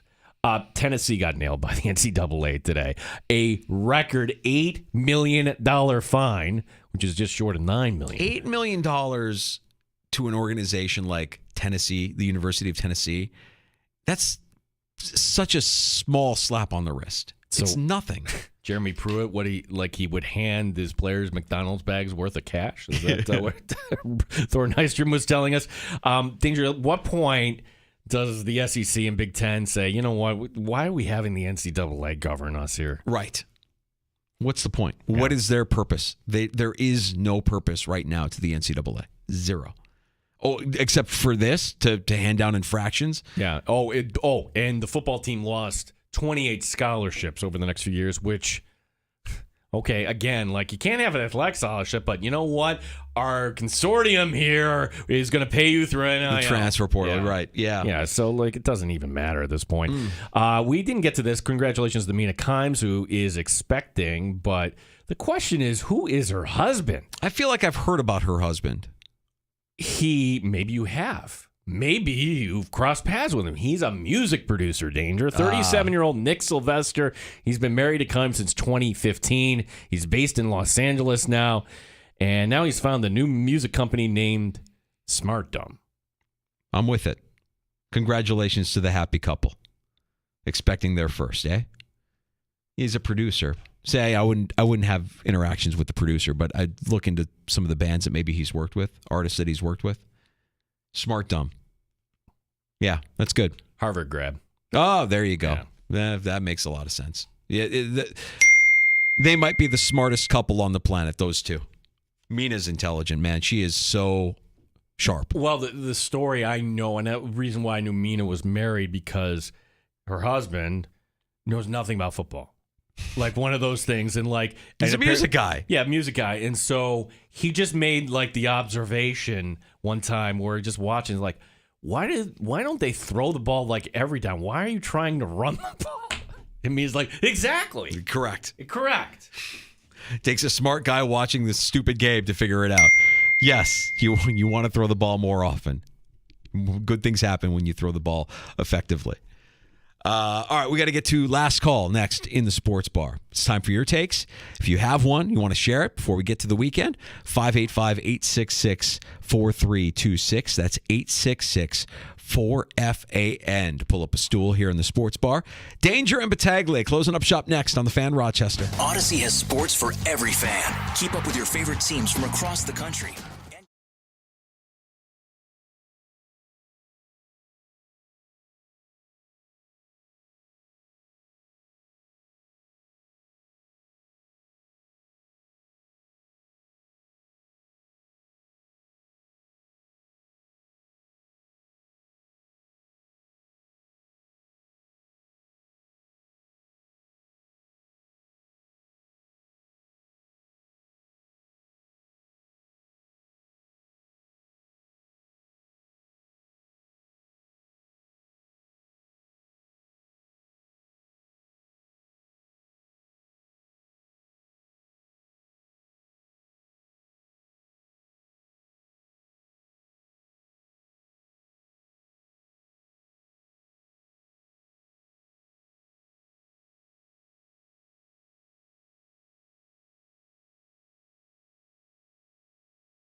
Leader 95.7 FM and AM 950 The Fan, Rochester.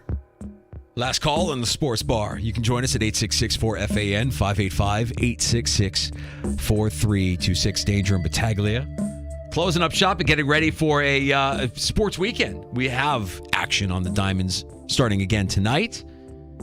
What do you got going on this weekend? Gino, you going to get a mow in tonight? You got to get a mow in tonight, right? Tonight's the night. It's going to rain all weekend. No, I think we're good tomorrow morning. So like tomorrow morning? Yeah, tomorrow morning, I think. If you get it around like before noon, I think you're fine. How early is too early on a Saturday morning? 10 o'clock.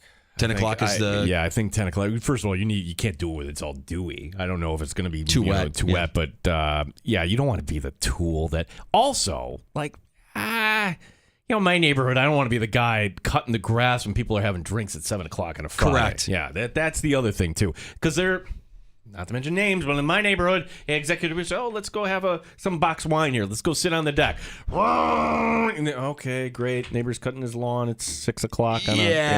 Yeah, but that's just you and the executive producer. If you have a party or something going on, it's different. Like, correct, yeah. So I hear that. You want to be courteous, but like, God knows if it's just my neighbor sitting in the backyard trying to enjoy it and I have to mow. If it's a party, I'll try to be a little bit more, courteous and find out in advance or try to.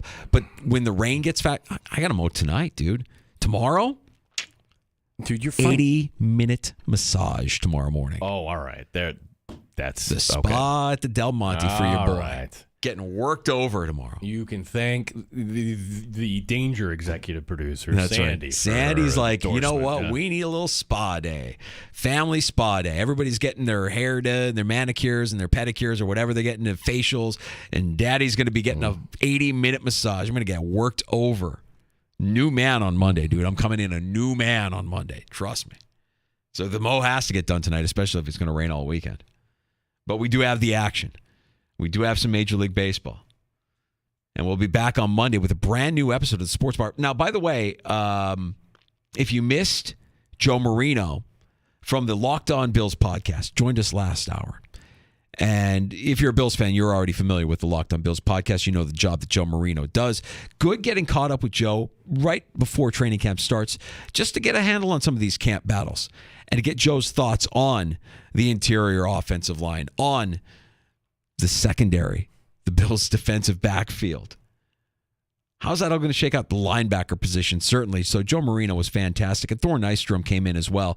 He's your NFL draft analyst and college football analyst at Betting Pros and FantasyPros.com. Talk some SEC, a little preview, some over-unders on win totals that Thor likes if you like a little action and you're looking at some futures. And also some fantasy football talk as well. Both of those conversations are available now wherever you get your podcasts. You can find us inside the free-to-download Odyssey app, Spotify, Stitcher, Apple Podcasts. Search out the Sports Bar. So we did have one Sabre/Amerks note today, and I think this is good because when we had the regime change, remember Bottrell left and Kevin Adams were like, well, they're not going to spend any money for Rochester. They're signing two-way guys, and I know some Sabre fans may say, all right, Brett Murray deserves a chance. He's going to get kind of a left winger has not really seen all that much time up in Buffalo. Had 2 goals last year, but that's the news today that the Amerks are going to have Brett Murray back. At least we figure it's going to be Brett Murray. Yeah. He gets a 1-year, 2-way contract today. I love hearing that. And the team keeps building that roster up. Good catching up with Seth Appert, another guy that if you missed our conversation with the Amerks head coach earlier this week, you can find that wherever you get your podcasts. His schedule came out earlier this week for the Amerks, and Coach Appert's pretty much like, well, what are we going to do? We don't really like the schedule. It is what it is, which is, of course, code for it is BS, and we don't like it. This is some breaking news here, Danger. We have breaking news in the Sports Bar. Yeah, courtesy Ow! It really hit me. I didn't know it was coming back that far. Can we do that again? Because I stepped all over John there. We have breaking news here in the Sports. Ow! It really hit me. I didn't know it was coming back that far. Want to try it a third time? Breaking news in the Sports Bar. It really hit me. I didn't know it was coming back that far. The law of diminishing returns does not apply to John Sterling getting clocked in the head. No. Adam Schefter is reporting that there is another quarterback-themed Netflix show coming up. It's Flight Plan Landing or Flight Plan Loading. Kyler Murray. They will follow him going around his season end about his rehab and his plans for the future. Gross. Are you kidding me? Gross. Do not want. Unsubscribe. I might throw my Roku stick in the toilet knowing that exists. Where I'm making fun of Kirk Cousins for having the Murphy door. I'm like, Kyler Murray, that's not in the Murphy door. That's in his great room. That's like right in the kitchen, like everything. Like, can you imagine, like, if you went to Murray's house, what that would actually look like? Kyler Murray is just boring to me. He's boring, self-absorbed, me first. There is zero personality, completely oblivious. Wouldn't you want to see his gaming room, Danger? I want to see nothing with that guy. That guy's a loser. He's a straight-up loser, and I want nothing to do with that series. And I'm curious, as more than anything, if it does follow him around, where is he playing next year? That's what I want to know, because I don't think it's Arizona. He wants to be on the field week 1. You heard him say that, right? Yeah. Oh, my plan is to be on the field week 1. Yeah, okay. Yeah, okay, Kyle. Go serve up some flingers at Fridays, Kyle Murray. I want nothing to do with that. But that is a bit of breaking news, and I appreciate you sharing it. Ow! Ow! Ow! It really hit me. I didn't know it was coming back that far.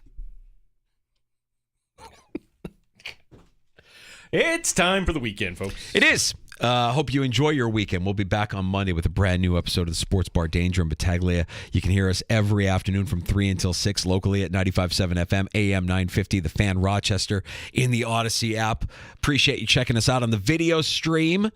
We are on YouTube. We're on Twitch. Search out The Fan Rochester for that. And you can also get The Fan Rochester on your smart device anytime when you ask it to play 95.7 The Fan. Zach Gelb is on the way next. Enjoy your weekend. Thanks for listening to The Fan Rochester. Hello.